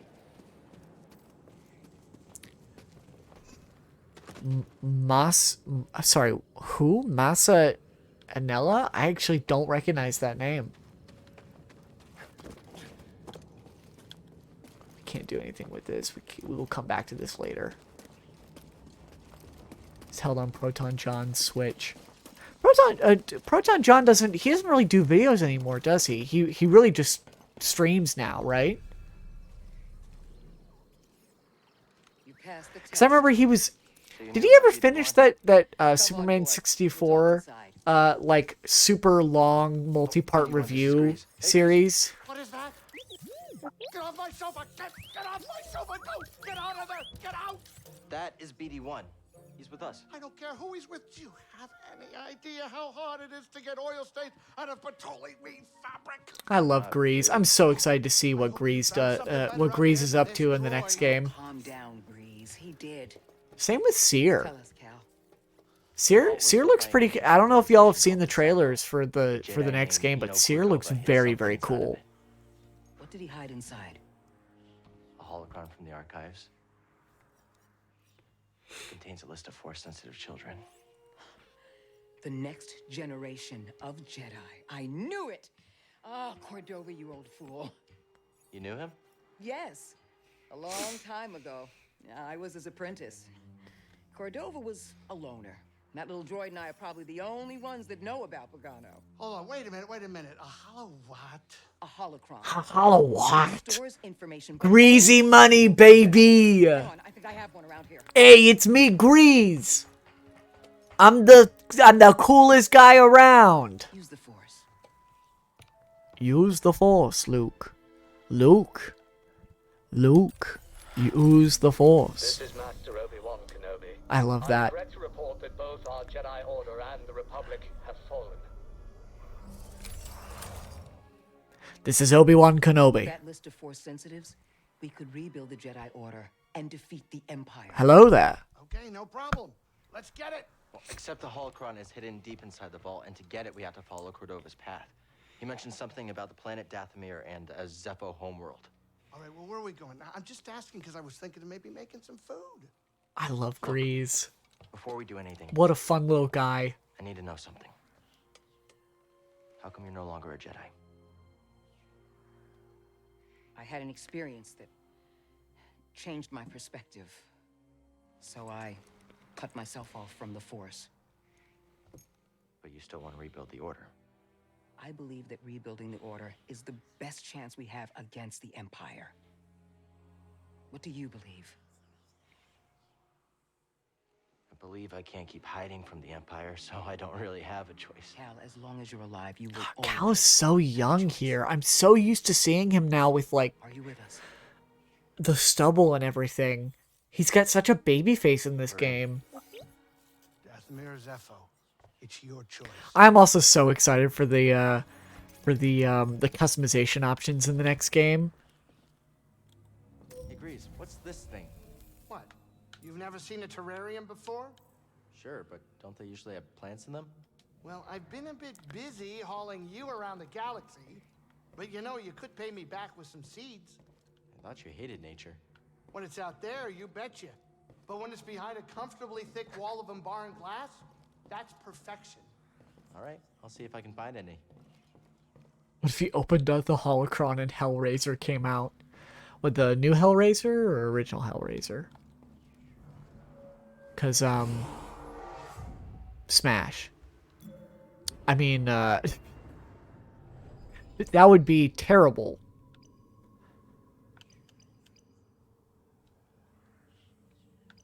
Let's see. Let's get the dash strike. Sometimes the best defense is a good offense.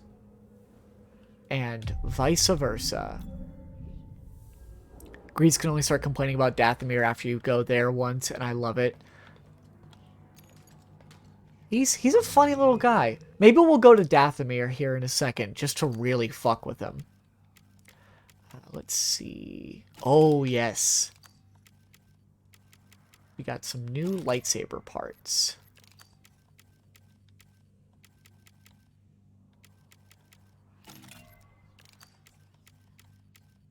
Once we actually have all of the parts for the lightsaber that I like, I have a very specific lightsaber that I like to put together in this game, and I will show it off once we actually get all of the pieces for it, because I'm gonna want to get as many of the things that I can before we wrap this game up. Just because this might be the last time I play this game for a while. Because once Jedi Survivor comes, I'm gonna be playing that. Let me know. I'll be right here. All right, where do we want to go? What do we want to see? Seer, can you feel the Force at all? Yes. But instead of opening up, I push it back down. The exact opposite of what you should do. Out there, I remembered something about myself before the purge. It was painful, but like I found a piece of myself. It's good. You're learning to embrace the Force again. How can you say that? Hold that thought. BD1, keep an eye on Cal for us. I like BD1. I like BD1's little voice sound effects. I think we're gonna go to Dathomir, but we're actually gonna wait for a second because it is 10 o'clock. So I'm gonna go take a very quick break, grab some more water, and I will be back in like 10-15 minutes.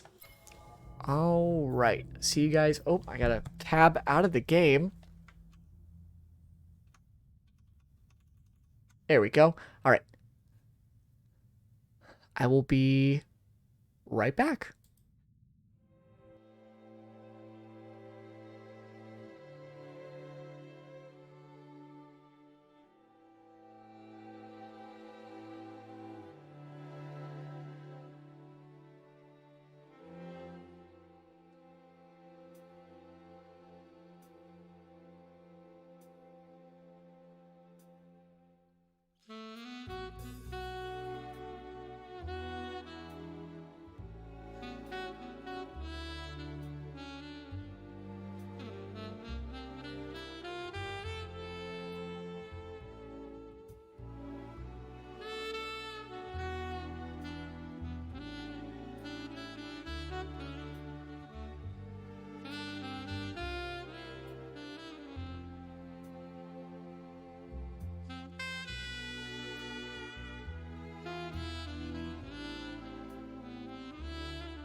Guys,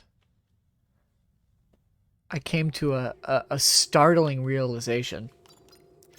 Take a look. Turbo Teen could be out there right now, and we would never know. He could be right outside your door, right outside your window. Turbo Teen could be right there. How would you know? He's a car. Turbo Teen could be right there. Be right outside your window watching. Watching with the weird little headlight eyes that he has. His weird little grill mouth. Could be watching you right now.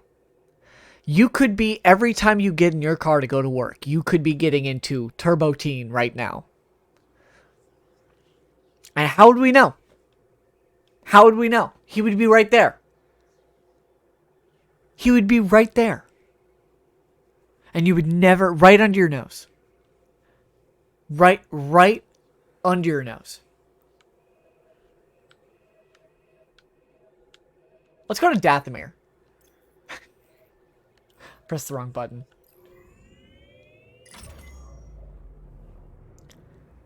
Setting course for Wait a minute. You want to go to Dathomir? I'm For surprised that Cordova went. double-bladed lightsaber? I'm gonna go to Dathomir. I don't think I'm gonna get the double-bladed lights. Well, Turbo Teen was from the 80s, so he's probably in his 50s right now. Yeah, Turbo adult. Turbo old man. I want to... Can we... We don't have any cool ponchos yet. We do have Pathfinder. I'm gonna put that on. Oh, right, we got BD1. This is actually the one that they sell at, this is the color scheme that they sell at, Galaxy's Edge, I believe. We got Gold Squadron. We're gonna stick with the original. What, like Jedi? Turbo taxpayer. You are correct. That's all I'm saying is he could be right outside your door. He could be right outside. He could be watching you, and you would never know. The Night Sisters made a deal with a Sith Lord who betrayed their trust. In the end, they were nearly wiped out in a massacre. Actually, it would be one of his eyes in We should be careful. Don't have to tell another car. Whoa, wait, what does that mean? Whoa. What does that mean? I don't remember driving a DeLorean. Yo, the Mantis right now could be Turbo Teen in, like, the future. Star Wars Fallen Order AU, where the Mantis is actually Turbo Teen. He would have been scrapped. Oh, I get what you're saying. Well, he could still turn into a person. Hey, bud. This is a deadly, dangerous place. I know. I've been here before. I'm prepared to face anything. I know you are, Cal. One of the many reasons BD-1 trusted you with Cordova's information. We're lucky to have you. Thanks, Sierra. I'll see you later. I'm eating the white cheddar puff cheese sits. They're very good. Oh! You almost fucking got me. That almost could have killed me. Whoa. Good thing we weren't standing there. What the fuck? Good thing we weren't standing there. Yeah, it's a good thing we weren't standing there, Cal. That would have been terrible. What is that thing? Wait, Turbo Teen is the missing link between humans and Transformers? Oh my god, you're telling me that Turbo Teen could, like... Hold on.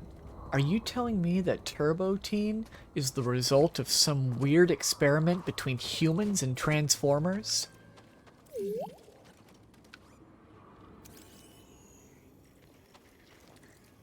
Autobots, let's get jiggy with it. I'm gonna get freaky. Oh yeah, I guess just forewarning for anybody, there are gonna be spiders in this game. In case you aren't aware, there are spiders in this. And they are nasty sons of bitches. Ow! Ow! Okay, I think maybe coming to Dathomir was a bad idea.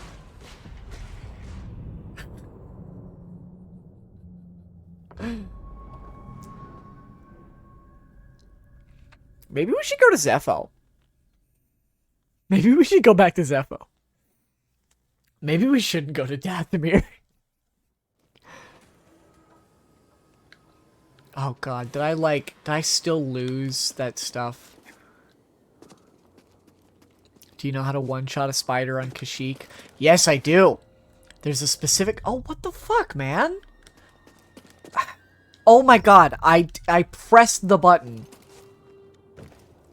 Yes, they do a very specific attack. That if you block it, if you parry it just right, it'll give you like an instant kill option, like right off the bat. It's very, very nice. I don't want to fight him. I don't want to fight you. I don't want to fight me neither. Flash, knock it off. Got a scan?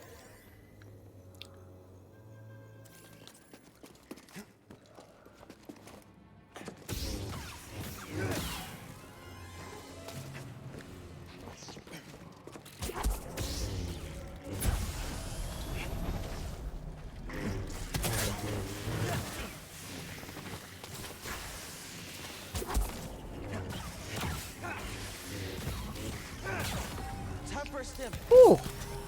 Did that a lot better that time. Makes me think of B-movie. You like jazz. I am Optimus Prime. Do you like jazz?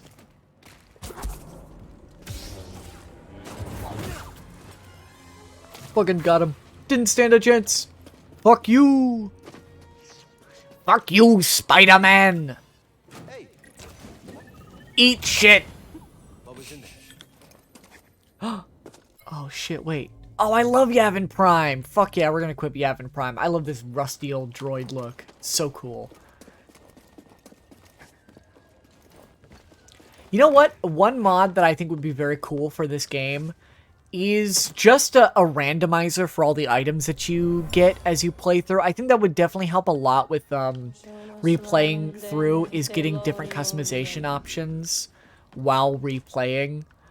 Instead of like, you know, once you know where they all are, it's pretty easy just to like go find the customization options that you like the most. But I think it'd be nice to be able to randomize them and just to have the option, you know, would be very cool. I think at least. Could you fucking stop?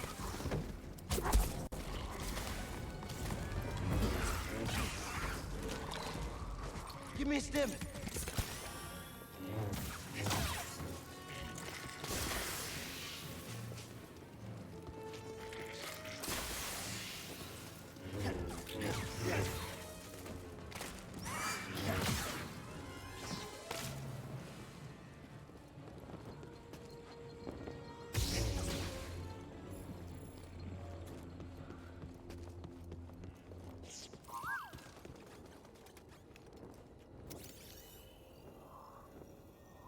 A warning?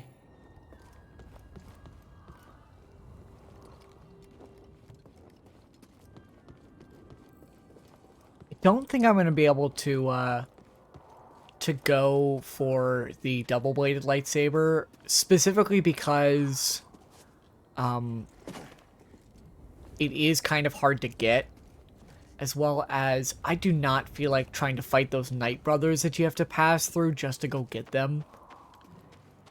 Oh! I legitimately did not see those guys there.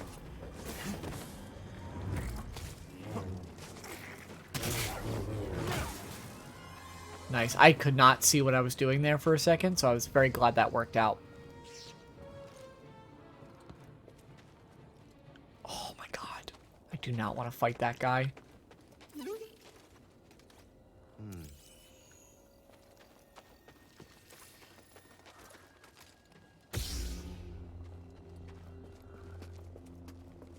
They are like stormtroopers. Knight Brothers aren't that bad. Yeah, but they are tougher than stormtroopers, and they do take a few more hits, and I just don't want to risk it. So I think we are going to head back to the ship and head to Zepho. I just like coming to Dathomir because you can get some customization stuff here right off the bat. I just don't feel like trying to go for anything. I want to at least be able to get some more force abilities before I come back here for sure. But we will be back here. That much is guaranteed.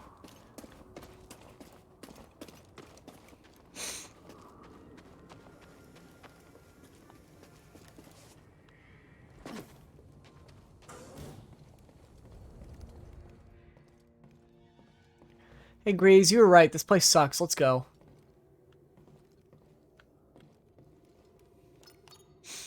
Time to go?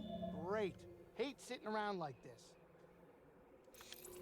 Oh, I didn't mean to do that. I always do that. I press the wrong button.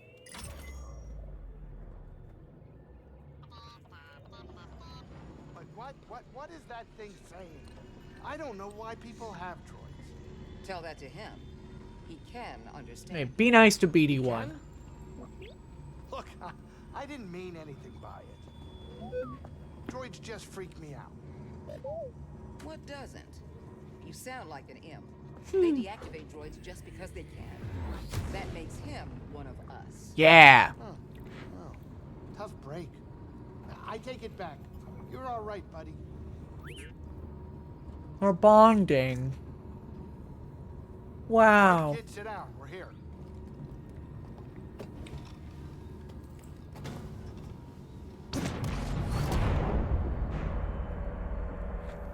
Think of a storm brewing down there. This might not be the best time to land. Yeah, something strange. Those winds are interfering with Whoops. our comms. Hey, Cordova mentioned something about peace in the eye of the storm. Well, I can just make out a settlement in the middle of it. Then we have to get there. Copy that.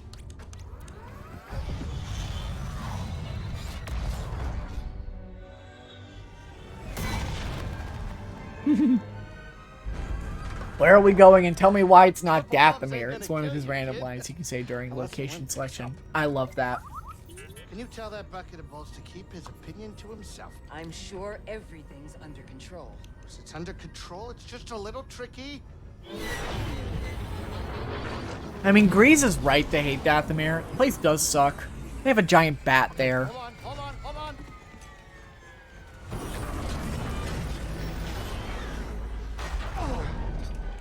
Huh. Perfect landing. Crazy money, baby. Another happy A landing. lot of interference on the comms. It's gonna take me a minute to get them back up. I'll search for signs of Cordova in the meantime.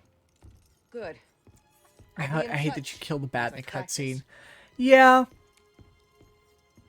It's definitely not my favorite boss fight in the Now, game. Over here. You did good work on Bogano. Thanks. The more information we gather on Cordova and the Zepho, the closer we'll get to stopping the Empire. I've heard of ancient cultures, but don't know much about them. I only knew that Cordova was obsessed with the Zepho, believing their teachings to be important. I too was intrigued by the mysteries of our galaxy. You better get moving. There's a lot to learn here.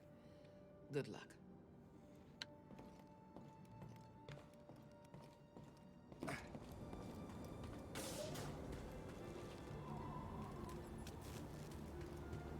Good work. Oh, we did it. I hope you're not hurt. What are you looking at? Who are you Gonna talking give to? Grease that present from Just my Dathomir. ship. Oh shit, did we pick up a seed? Name, right? Intimidating. I didn't even notice. Hold it. Yep. Shut the fuck up, Grease. I'm gonna go put a plant in your fucking terrarium. I completely forgot that I picked up a seed. You must like the soil. Oh, did we? I don't think I did. Did I miss it somehow? I might have missed it. We'll grab it on our next run for sure.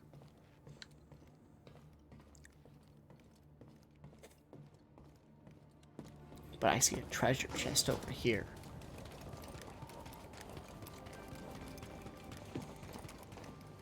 I don't think I did.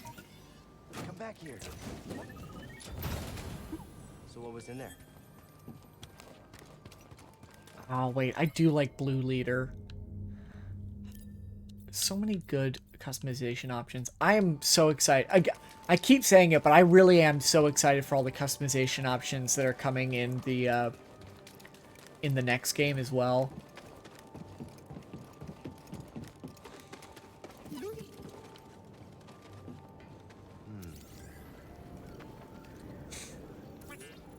What'd you find? Part of me kind of wants to learn Arabesh, just that way I can be able to read all of these boxes just offhand. I know what the A looks like. Oh, okay. But that's about it. Yeah, poncho. I hope there are ponchos in the next game. The ponchos are a little goofy, but I think it does kind of help separate the character. I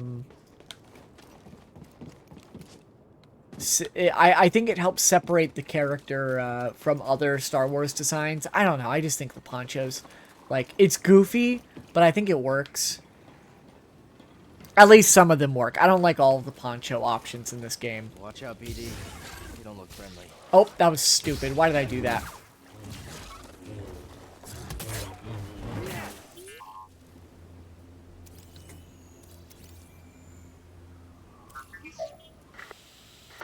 Cal, can you hear me? The Empire. They found Zepho. If they were following the man, Need a Metal Gear Raiden poncho for this game, mod for this game. Looking for the tombs? I'm sure somebody's done that. just got our comms working. I'll try the same workaround to crack into theirs.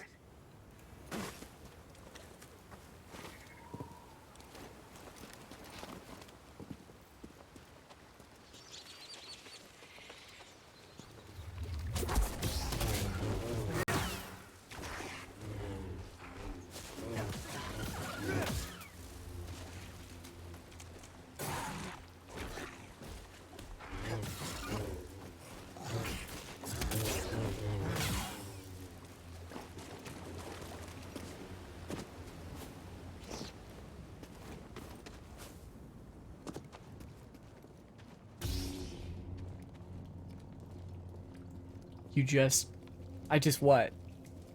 What did I just do? So you do remember this stim. I do. I played through this game a few times when it originally came out, because I really did enjoy it a lot. So I do remember where a lot of this stuff Mother used this fabric to is. keep her child warm. You were on the run from something. So if you see me taking like a weird detour for whatever reason, it's because this is just like the run that I do to get like a bunch of really good stuff right off the bat. And there we go. Like I learned that you can get that other stim, like you can get a third stim on Bogano before you even leave pretty quickly. Oh, gotcha. Ah, yeah, see you're underestimating my ability to find secrets. I know this game, like, the map pretty well. I found that I'm pretty good at being able to remember where a lot of collectibles and secrets are in, like, these big, you know, exploration games. So I remember where, like, a lot of chests are, just offhandedly. It's just something I've gotten very good with over the years. Mainly through playing things like, oh god, what's the example where I first realized that I was doing it? There's a game that I used to play a lot on the DS, I think, where I just like started being able to memorize the map and remembering where things were. I want to say it was probably Shattered Dimensions on the DS. Which was kind of a Metroidvania game in a weird way. And because I played that game so often, I got really good at remembering like maps and like being able to remember where like secrets and specific items are. You know, I don't always remember it 100%, but I usually have a good memory of at least where to look.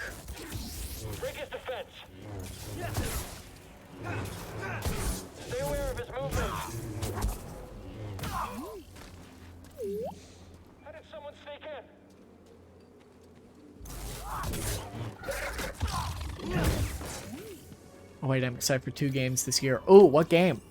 Other than Tears of the Kingdom.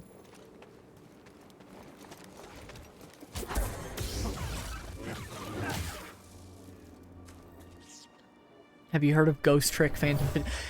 Yes, that's the is that the level 5 game? Oh no. I'm thinking of the next level 5 game. But yes, Ghost Trick. Yes. The DS game that they're remaking for Switch, right? Yeah. It's all lies. The Empire just wanted this land. Enemy located. We have to stop him. Keep your distance. You betcha. You aren't leaving here alive. Can I get some help? Toss it here. For all consoles, Xbox included. Very nice. Very, very nice. Ah, fuck you.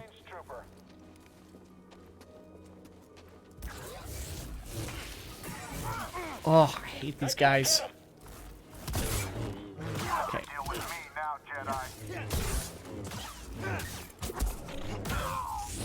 Whoops, wrong button.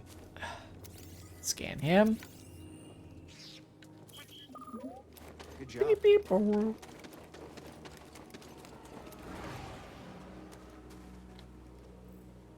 A bag. Where are you taking us? The Empire's forced the villagers from their homes, frightened refugees, shipped off to work camps, or worse. You haven't played it, play the remake. I have not played it, but I've been tempted to play it on a few occasions. I'm a big fan of the Ace Attorney series, which whenever I talk about like Ace Attorney with friends, they always ask me if I've played Ghost Trick. I know they're not the same, but it's of that same era of like, yeah. Oh, it's made by the same people. Okay, so yeah, there we go. That makes a lot of sense. What is through? Oh, right, this takes me back to the hangar. I'm gonna spend my skill point here in a second, but I'm gonna open this door.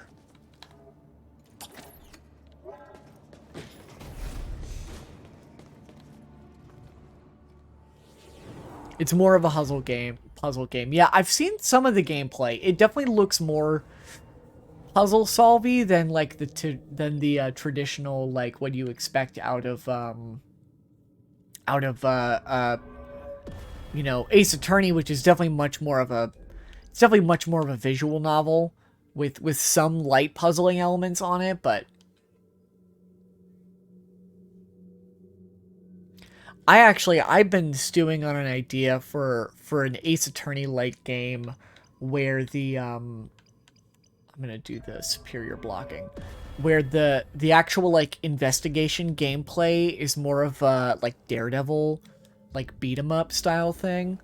I think it'd be really fun to play I think it'd be really cool if there was a game based on Daredevil where part of the gameplay is, the Ace Attorney, like, being an attorney type thing. But then the rest of the gameplay is, like, heavy combat, like, Batman Arkham type, Spider-Man, a superhero game. I think that'd be really cool. I would love to see, because I love superhero games. Some of my favorite games are the Spider-Man games. I would love to see, like, Come back here. I would love to see What was in there? most of the game has you going 4 minutes before saving someone's death to save their life. Okay, I see what you're saying. Why 4 minutes?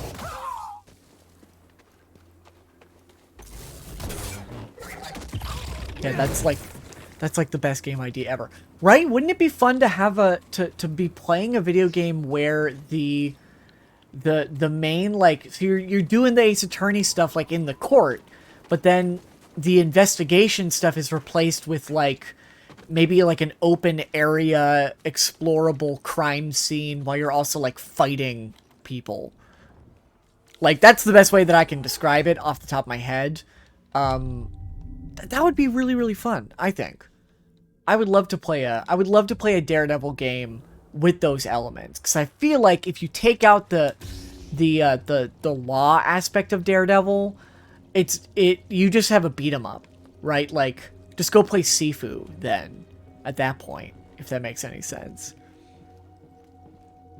Because 4 is the same kanji as death in Japanese. That's really interesting. That's really cool. I wouldn't have put that together.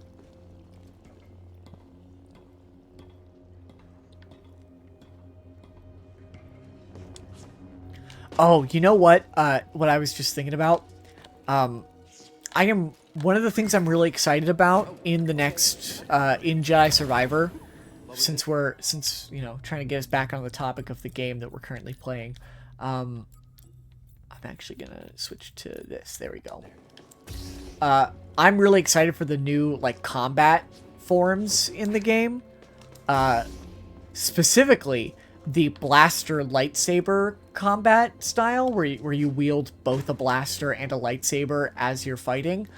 I just think that's so fucking cool, and I want to get really good at that style specifically, because I think that'd just be so much fun. I believe there's a shortcut area that I can... Oh, actually, I don't think I can access it yet. I think I do have to go around this way. I don't think I can actually open it up yet.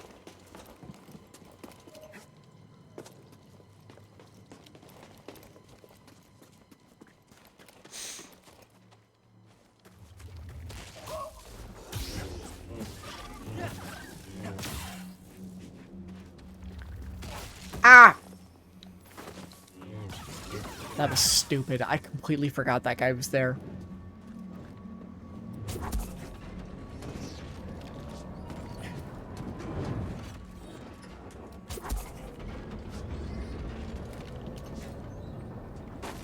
Alright, goat man, come here.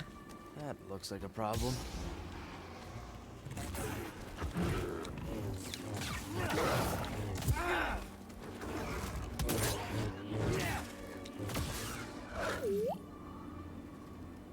Quick, scan the horn while he's still there. Nice. Skill point acquired. Fuck yeah.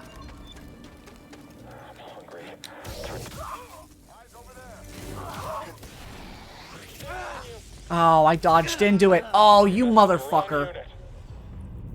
That is so annoying. I hate the rockets.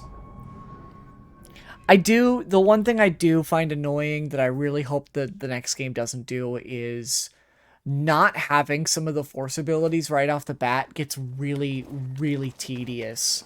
Especially once you've gotten used to having those force abilities. Having them gone becomes really annoying. Oh? Oh, okay. That was weird. The, like, audio stopped and then the game stopped for a second. I was really concerned that the game had just, like, crashed on me. But I'm really hoping in the next game we start off with, you know, at least a good set, if not the set of force powers that we get in this game, just because I think it'd be very cool to have.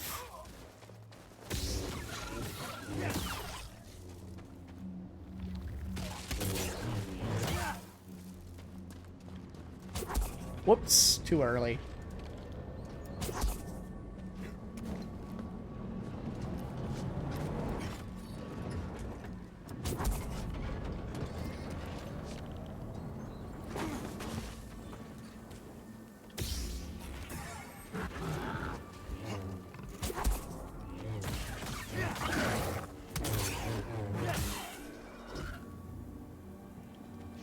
Maybe it'll be like Infamous 2 where it picks up where you left off. Maybe.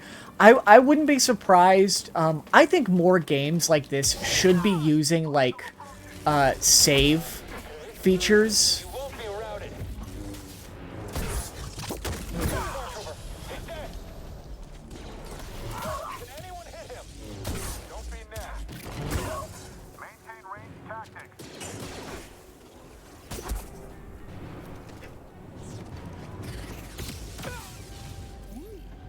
Like, I think it's kind of disappointing that there aren't many games anymore that, like, use your save data from previous games to, like, inform the player's, like, stats in the sequel.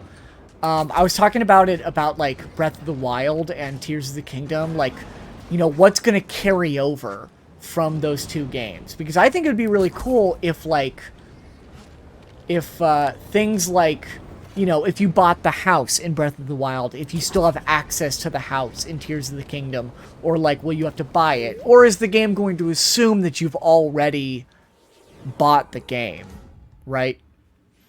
I just got glitched into someone else's stream. Oh no, who was it? Maybe we'll go raid them after this. Evasive kick. We'll do evasive kick. Just get some ability points. Or you know, if you built Terrytown, you know, do you get anything from that? You know, from Breath of the Wild, like, do you get anything special from that if you play Tears of the Kingdom? Like, is it going to detect the saves? I don't think it is, just because Zelda's never really been that type of series. But I think it would be cool, because it's very obvious that they're assuming that the players got the, you know, the Master Sword in Breath of the Wild, because Link has the Master Sword. But the Master Sword's not necessary to beat the game. You can go beat the game without it. So, I'm just wondering, like, what's going to carry over. Some rando with one follower. Well, they're trying. I used to be some rando with one follower. This crate was moved here by stormtroopers. You gotta Seemed start anxious somewhere. For some reason. Pressured to find relics. Secret discovered. Nice. They are trying. Same game too. Oh, maybe that's why.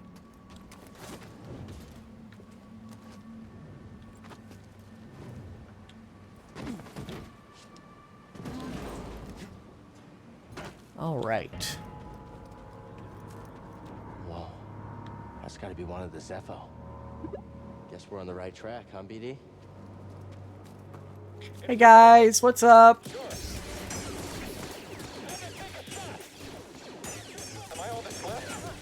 Yes. Well, not anymore. What's that? I'll check it out.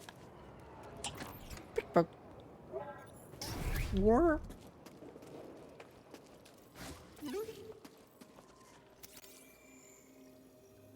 Scan the box. In the rotation since I left Bugatti, My friend. I've uncovered more about the Zepho than I once believed possible. My friend.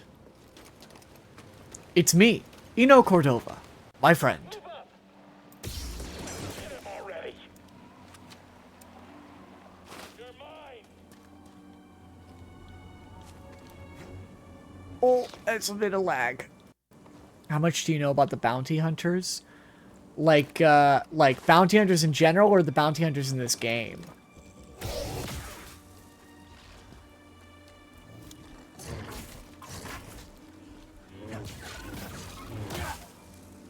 In this game. I know that they appear in different places depending on where you go. On, you know, once you first encounter them, they can appear in multiple different places to stop you from getting back to the ship after the second trip. And I know that technically you can break it and, like, get past them somehow, but it's not easy. It requires some game-breaking glitches. But in terms of, like, the actual, like, lore, I don't know that much about the bounty hunters in this game. I know that they kind of have it out for Grease. Oh, hey, bud.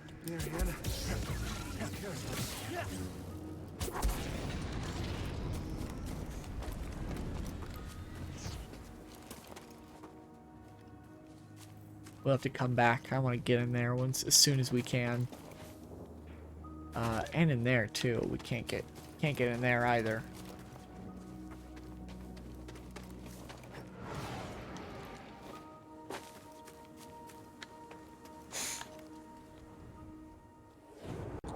Do we have a skill point?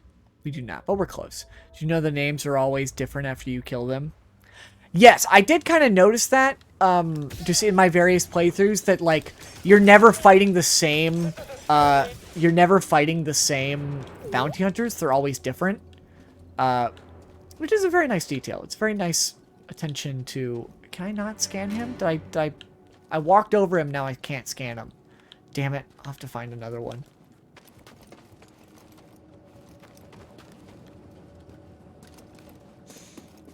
You're not getting out of here alive, Jedi. You won't get me.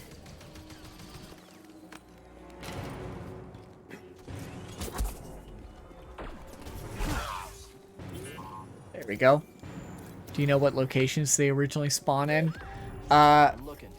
I know some of them. Not like I don't know what the I wouldn't be able to name the locations, but they appear fucking all over the place. Usually once you come back to certain areas, they'll be there in like place of stormtroopers, and then once you get rid of them and you come back, and if you like happen to come back through the area, there will be more with, you know, there will instead be stormtroopers in their place. Two spots in the cave and one on the ground. I know we've already passed by one of the areas that they appear in, but we haven't gotten into the caves quite yet.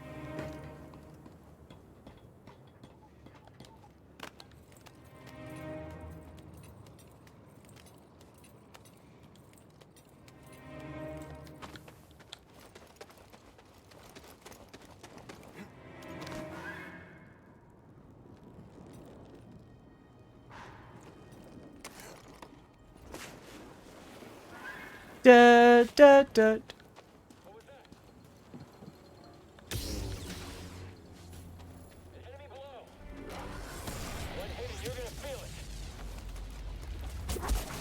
Ow, you son of a bitch. Dude. I really need a stim.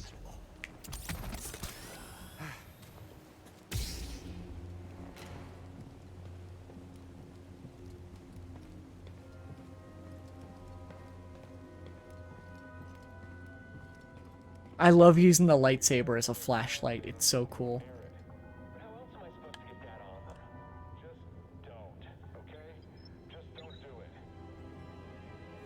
In accordance with the Emperor's will, we've occupied Zepho, redistributing its inhabitants. This planet has failed to yield significant data or relics for Project Augur. Its electromagnetic winds have rendered the bulk of our mining technology useless. Meanwhile, more stormtroopers lose their lives to dangerous fauna. We will not be able to fulfill our directive here. It is my recommendation that we disband the project and leave a token outpost to keep scavengers from stealing our technology.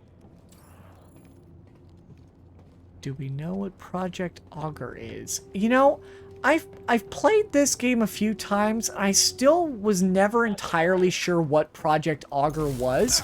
I always assumed it was about the actual like looking for the Zepho like temples, but I was never actually quite sure what Project Augur really was.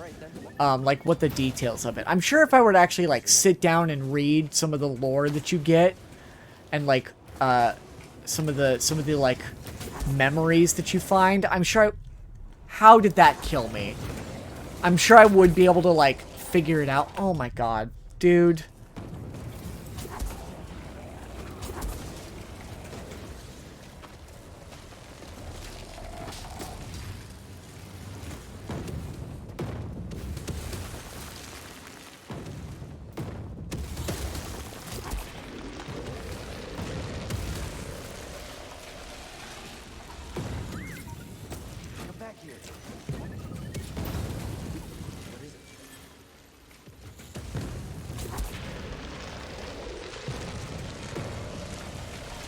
I'm wondering if it's going to come up in Jedi Survivor.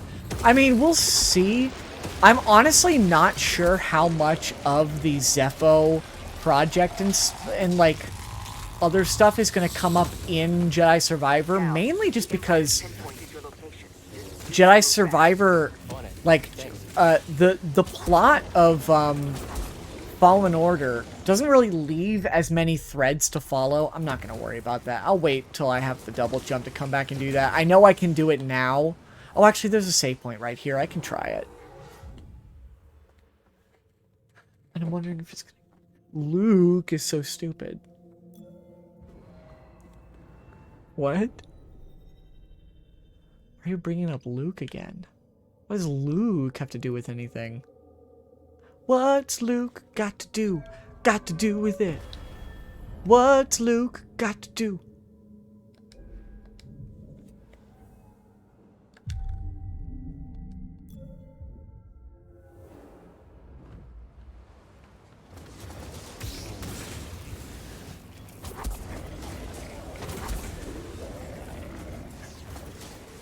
Ah.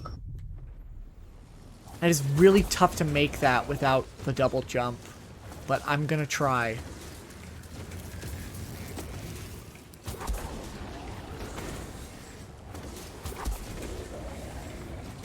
Ah! I can't quite get that running jump. One sec. I can do this, though. Nope. Fuck.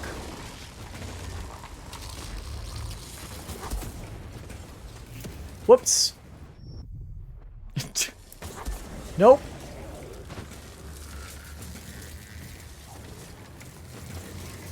I have to time this just right.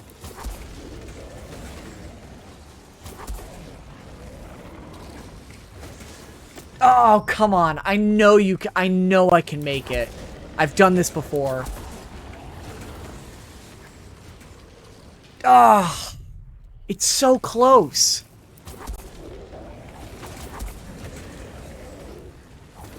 Oh my god. Okay, fuck it. We can't. We can't do it. That's so annoying. I've done that before where you can get that like Force Echo super early, but I can't get it for some reason. Rough. It's annoying. Now, this part's tough. I gotta be careful here. Because I remember these guys can be... I remember these guys were... This, like, group of enemies was difficult my first time because...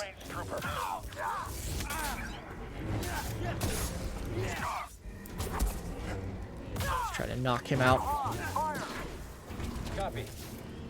I hit him. Whew. Not too bad that time. I'm still a little rusty. I'm still getting the swing of it. Literally. Something was in there. New Mantis paint job. Da da da da da da da da da da da da da da da da da da da da. I found something. What do they know? No mention of Cordova. I almost missed that jump I don't think the Empire entirely. knows he's been here. Then we have the advantage. For now.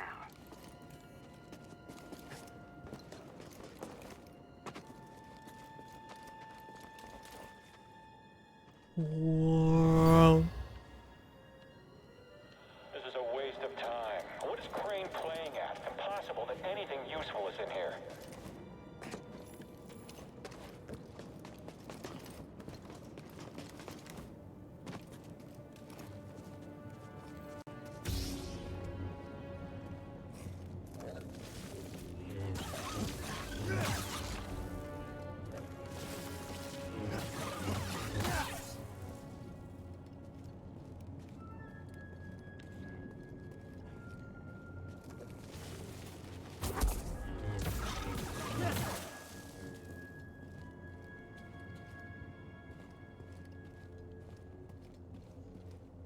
That's interesting.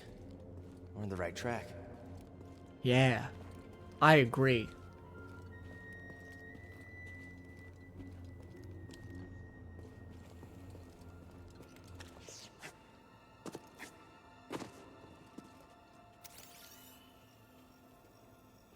Can't get through.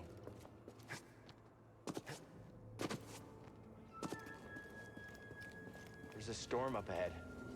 Something about it crippled the Empire's equipment. I can feel something pulling me there. Beyond the storm. Hold on, I gotta rest.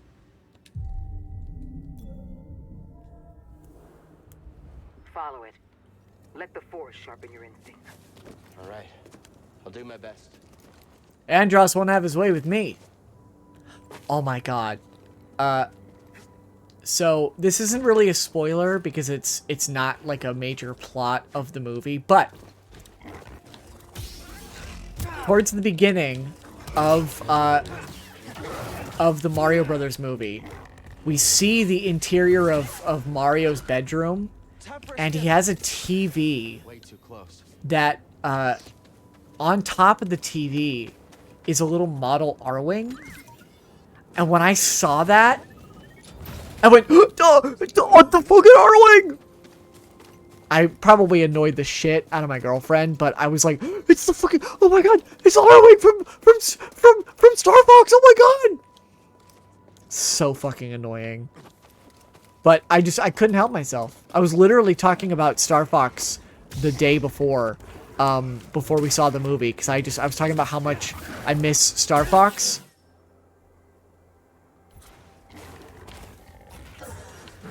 Oh, I dodged. Oh my god, you motherfucker. Dude. Holy shit. Good night, Kitten Fan 76. Thanks for hopping in. Have a good night. Sleep well.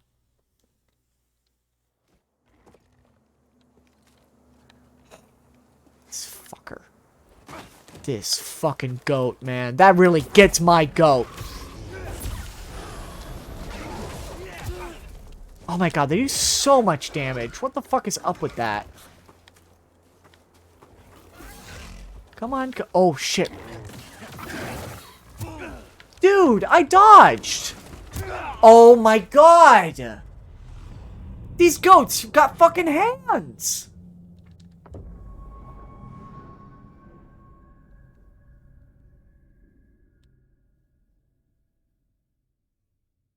I can't believe I'm getting my ass beat by a goat right now. They keep respawning is the worst fucking part. Like, every time I kill them and I die, they come back. So I just need to, like, deal with them. I just need to fucking learn the pattern and figure it out because they're not that difficult. It's just when they throw two of them at me, I get nervous.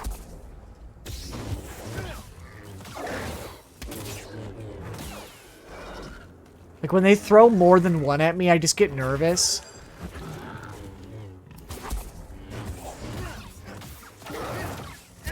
Come on, how are you still alive? Holy shit, dude. So stupid. Come on. God. No reason for these guys to be that difficult. They do so much damage. And for what? Come on, dude. Come get me. I don't want to fight you. Quick, get the seed. Let's go. These things are pretty cute. Hope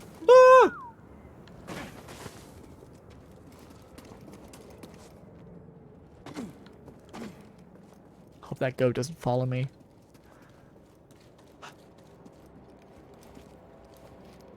These fucking goats.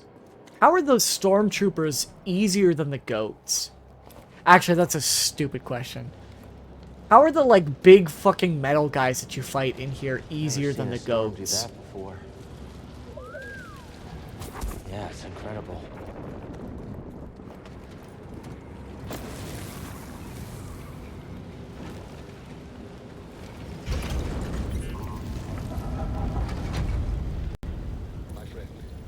My friend. I believe this to be the earliest Zepho site we've uncovered yet, despite my reservations.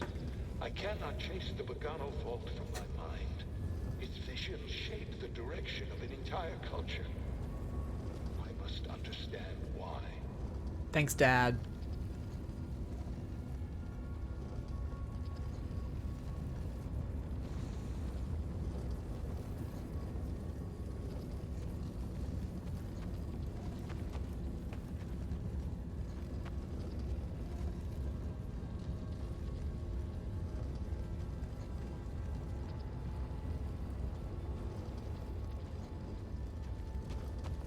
I'm in the tomb.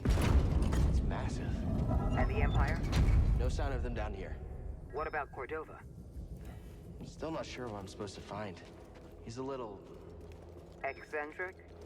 Tell me about it. But he wouldn't send us here for his amusement. Keep an open mind.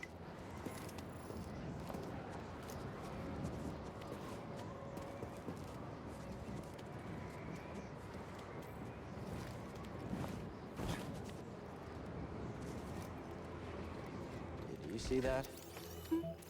Ugh.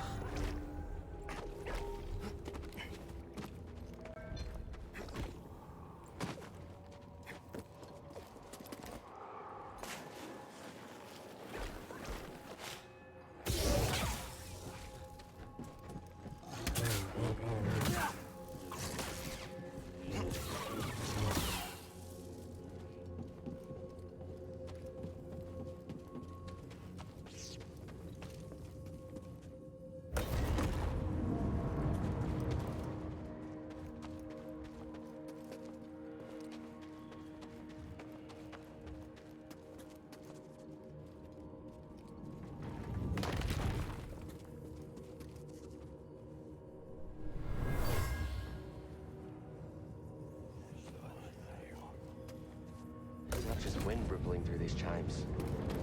Voices from the past.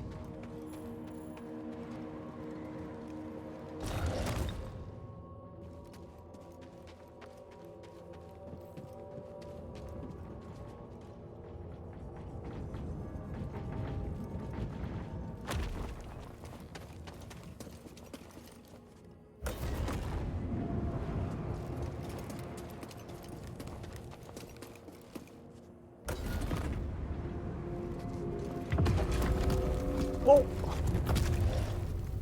I forgot that I did that.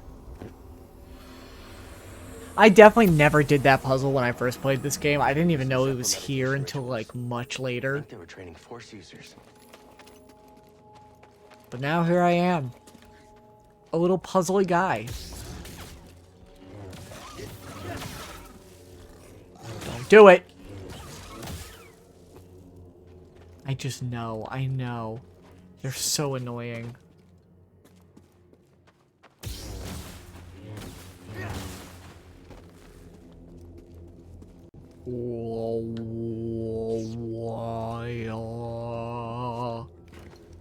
I love creepy little temples.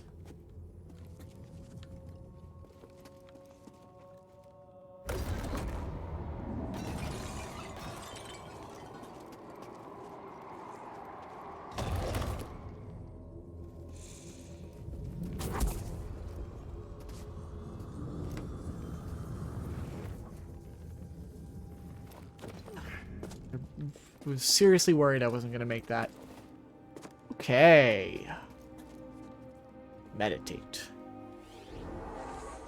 All right. I think we're gonna probably do this like dungeon area place. I actually can't afford anything yet.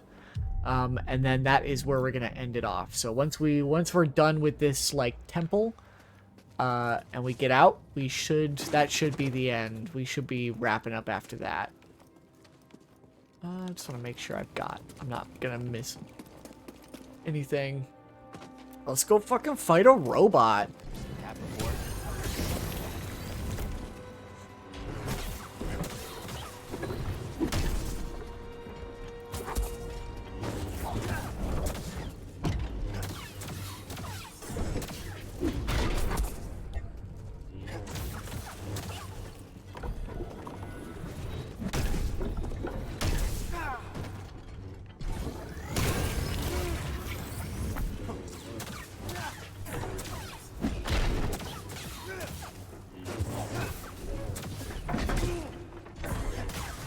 Woo. These guys are tough.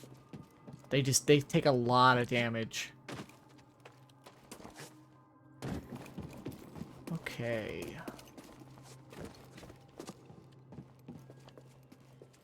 Let's see. I'm trying to remember where exactly we go from here. I think I have to activate this over here. Yeah, there we go. Hey, we got it.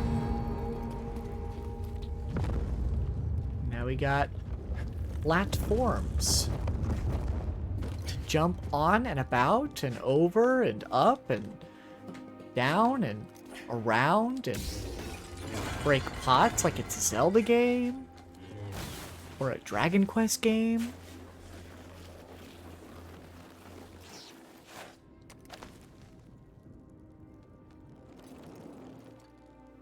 I wonder, can I get over there without the force pole? I did not know this was here the first 2 times I played it. I think I can, yeah. Scan that. Thank you. Wind chimes. Okay. So what was in there?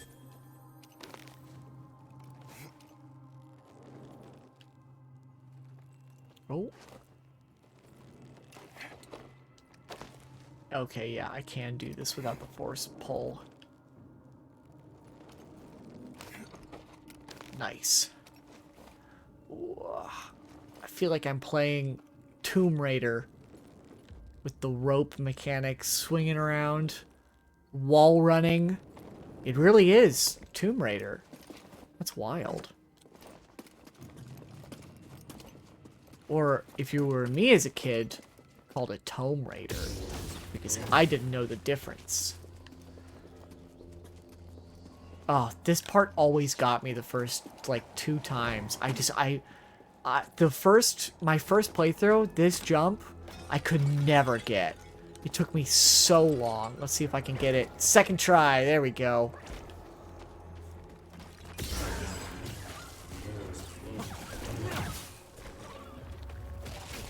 Oh, come on.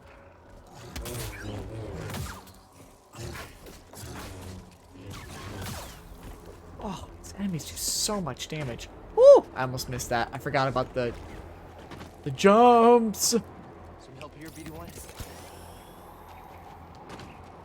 I forgot about the wind jumps.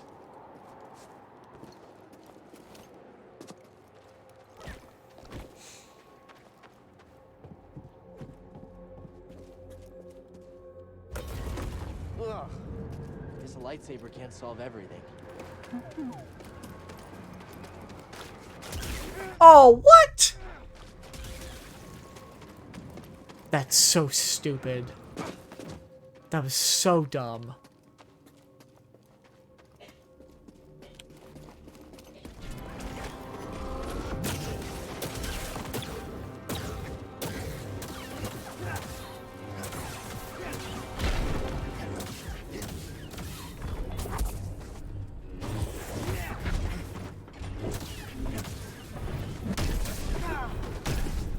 Toss it!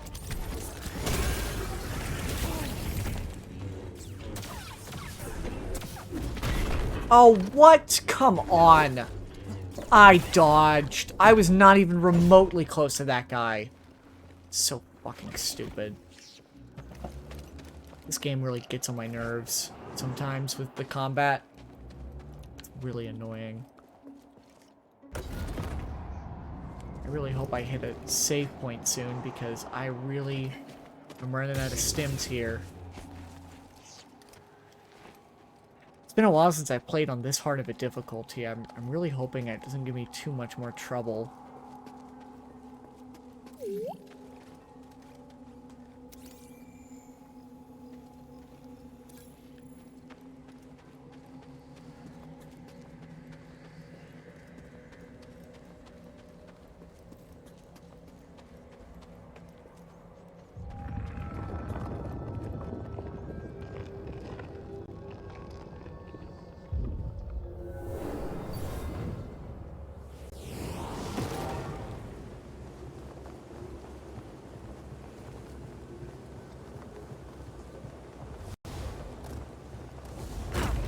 Ow.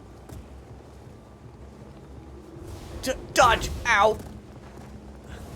Ow! Come on. Oh, you can't hit me. Oh, you can't hit me. Oh, you can't hit me. Ow!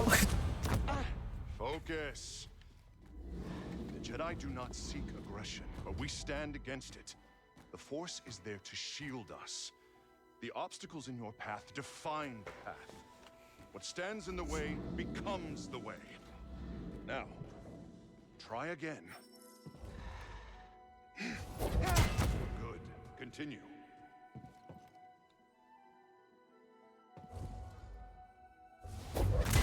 Faster now. Complete the test.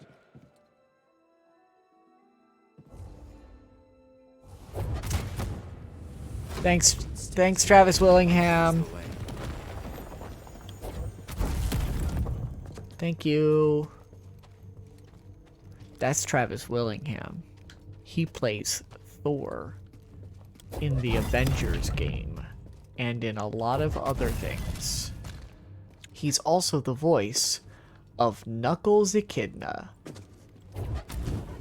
You might know him from the Sonic the Hedgehog games and the Sonic the Hedgehog games and Sonic Boom.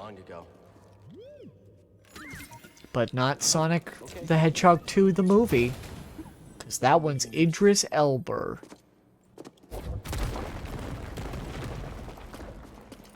Yeah, we got a cool special thing.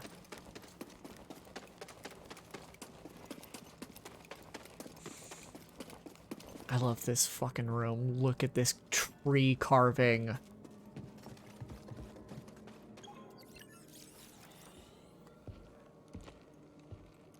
My friend, take a look at the detail on this bark. The distinctive striations. My friend. It can only be a Rosha tree from Kashyyyk. It's time to call on an old friend. If the Zepho had contact with Kashyyyk, there is a good chance Chieftain Tarful will know about it.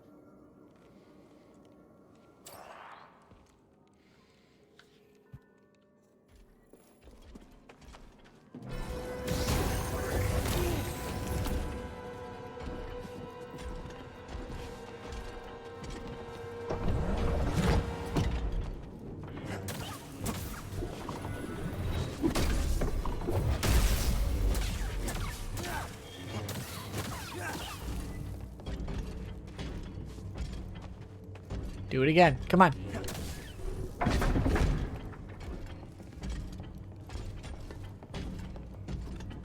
Come on, do it. Make your little thing glow. Make your thing glow.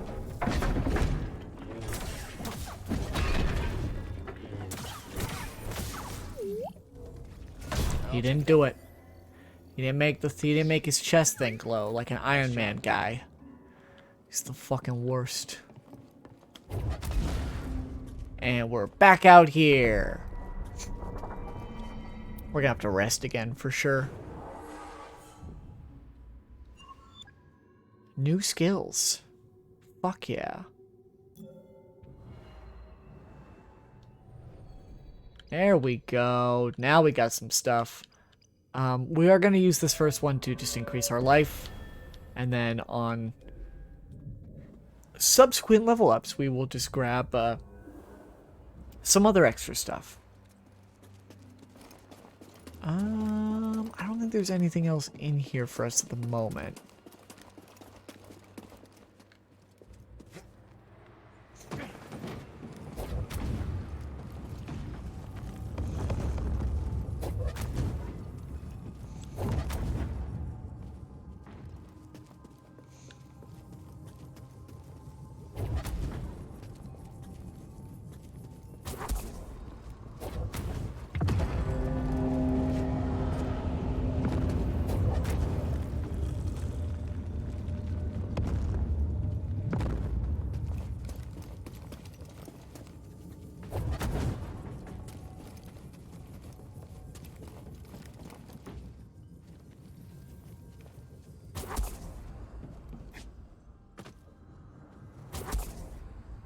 I wish I could release the force slow down thing, because it would be nice to be able to drop that whenever I need to.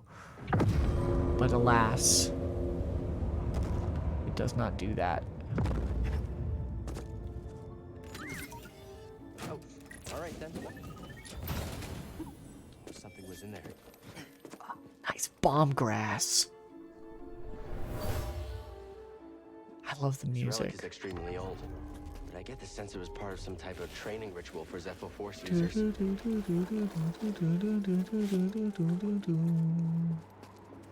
Oh, we never actually rested. That's bad. I got so distracted by the skill points I didn't actually rest. I was wondering why the bad guy didn't spawn. Do we want... what do we want? Agile deflection. Oh, that actually could be useful. Do we want mass push? You know what? Let's do enhanced force recovery. Because having force is useful, but like having a greater force bar is useful, but I find that you end up going through so much force power so quickly that it's better to have faster regen so you can just keep using force powers. Because as long as you're using force powers, you really don't have to worry about like running out of force as long as you're like using it and regenerating it easily enough. So with this guy, we're just gonna...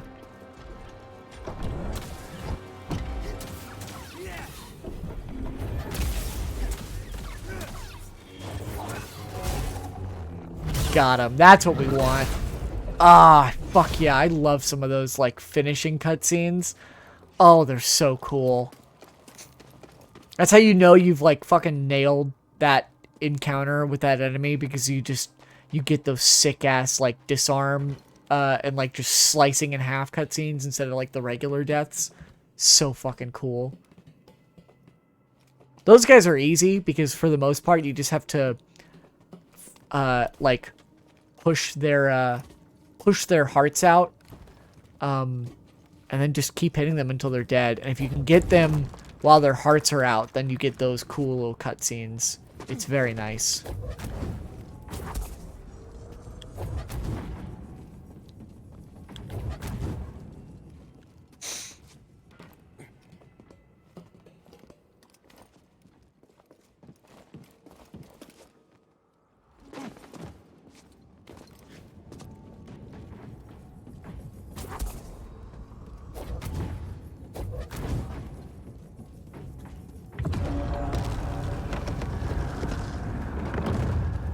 Nice. Oh, don't want to miss that. Wind chimes. My friend. My friend. This is too logically fascinating. My friend.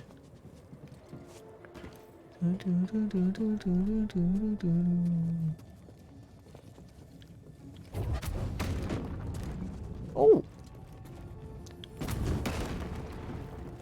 Fucking got him. Easy. Easy puzzle.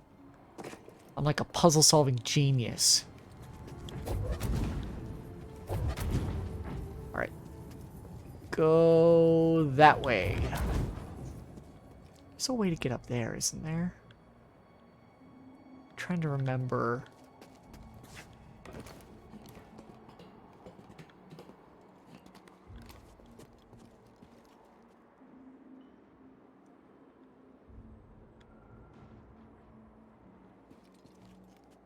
Did that go down? Oh, it did! I was not paying attention to where it was.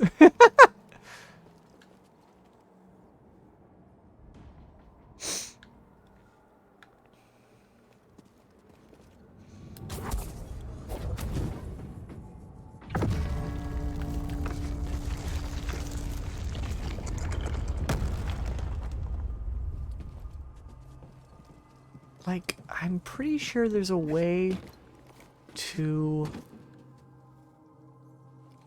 get up there. Yeah, because I can see the thing glowing up there. How do we get up there?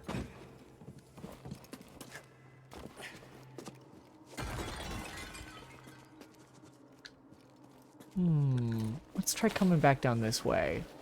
This is probably stupid to come all the way up here, but I'm sure we'll be fine. I just want to take a look around really quick, because we still got... Yeah, I don't have to end the stream right away. Let's take a look around. See the sights.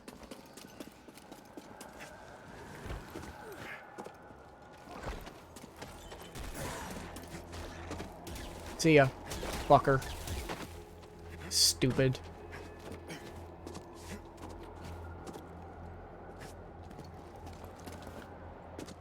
Like, I think if I think I need to turn this off first.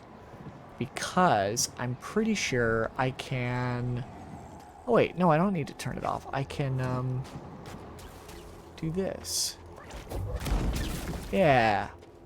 And now I can get to this. Which doesn't actually really help me right now, because I don't need to rest. But it's useful that there's a save spot here. I don't know... I'm not actually sure why there's a save spot here, for the most part, but...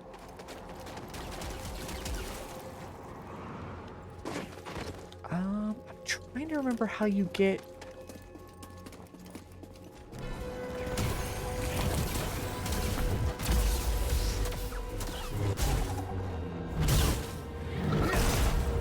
Easy. You see the difference? That's wild. I'm glad I came back through here though, because now we can get this this echo. And this is the light for oh yeah, maximum force increased. Very nice. Hey, very cool. Good job, us.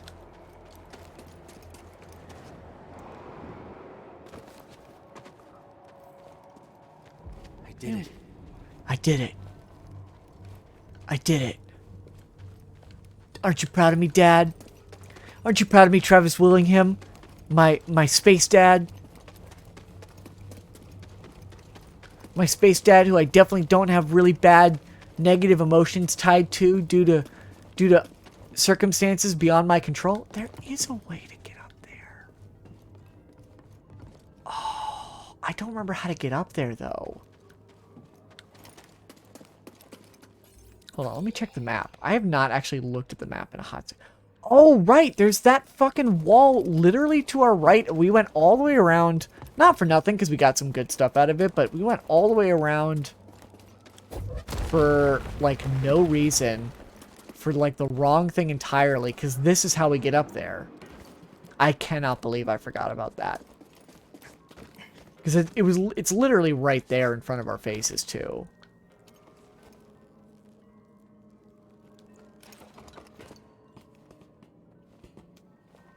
Here we go. Climbing a wall. Climbing a wall and being so cool. This was deliberately destroyed. You can still feel the hate of the act. Ugh. I do love the Force Echoes ability. I think that's such a unique, it's such a unique Force ability that you don't really see, in, like, main Star Wars. Like, you know, Ezra had his, like, he seemed to have a very special connection with animals, which I always liked. It kind of set him apart. You, of course, had,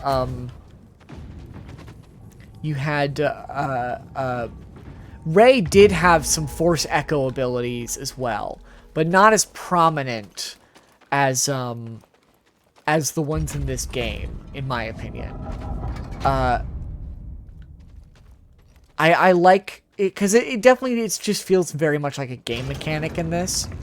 And I think it actually works as a game mechanic because it allows you to kind of learn about the environment and the lore of what's happened around you without just having characters come up and telling you. Instead, Cal tells you by just reading the memory and then saying how he feels. But I don't know, there's something about that that just feels more genuine than just like the characters talking about like, oh man, that sucks. Doesn't that suck? And instead it's Cal going like hearing the memories almost and like hearing the actions without seeing them. I don't know, there's something very interesting about it. It's just a very interesting way to deliver that information without like also bogging the player down in like unnecessary like lore. Did we just open the way for the Empire?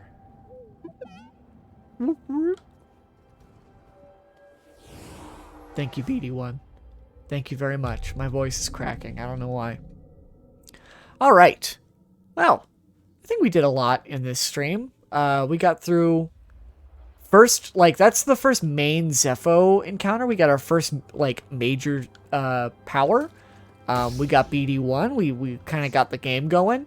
And we had a nice long discussion about all of the various Star Wars topics that we could be talking about right now. So I think that is where we are going to end it off for tonight. Next time we will obviously be continuing. Again, I'm going to try to be streaming at least once a week. I might have to stream a few more times during the week in order to beat this game before Survivor comes out. But we will definitely try to do that as soon as we can. So I'm thinking potentially Wednesday for the next stream of this. It's the next day I can think of where I'll have time to like set this all up again. So we'll see. Wednesday will probably be the day that I stream again. Again, I'm going to try to keep doing a stream a week. Obviously, keep an eye out on social media. I've got all my socials listed there up in the upper right-hand corner. I post barely regularly. So I might be using that Instagram a little bit more to actually just like post random updates about whatever game project I'm working on. I have a fun few ideas in mind for a couple of projects, but a lot of it is going to be like writing out my ideas before I can really start. Like I need to kind of put these ideas on paper before I can really start working on the full concept. And then from there, it's just figuring out the how to actually make it work, which for some of it I've already done. I have been fucking around with it today, but I will probably try to use, I think I might try to use that Instagram more for doing game updates now that I've just officially stated that I am doing like minor game development. I feel hesitant to call it game development because I know there are so many people who actually like do that as a career. So I'm reluctant to call myself a game developer, but I am an amateur game making enthusiast is what I would probably refer to it as. Anyway, I am going to hop out. Thank you all for watching, and I will catch you guys next time. Have a good night.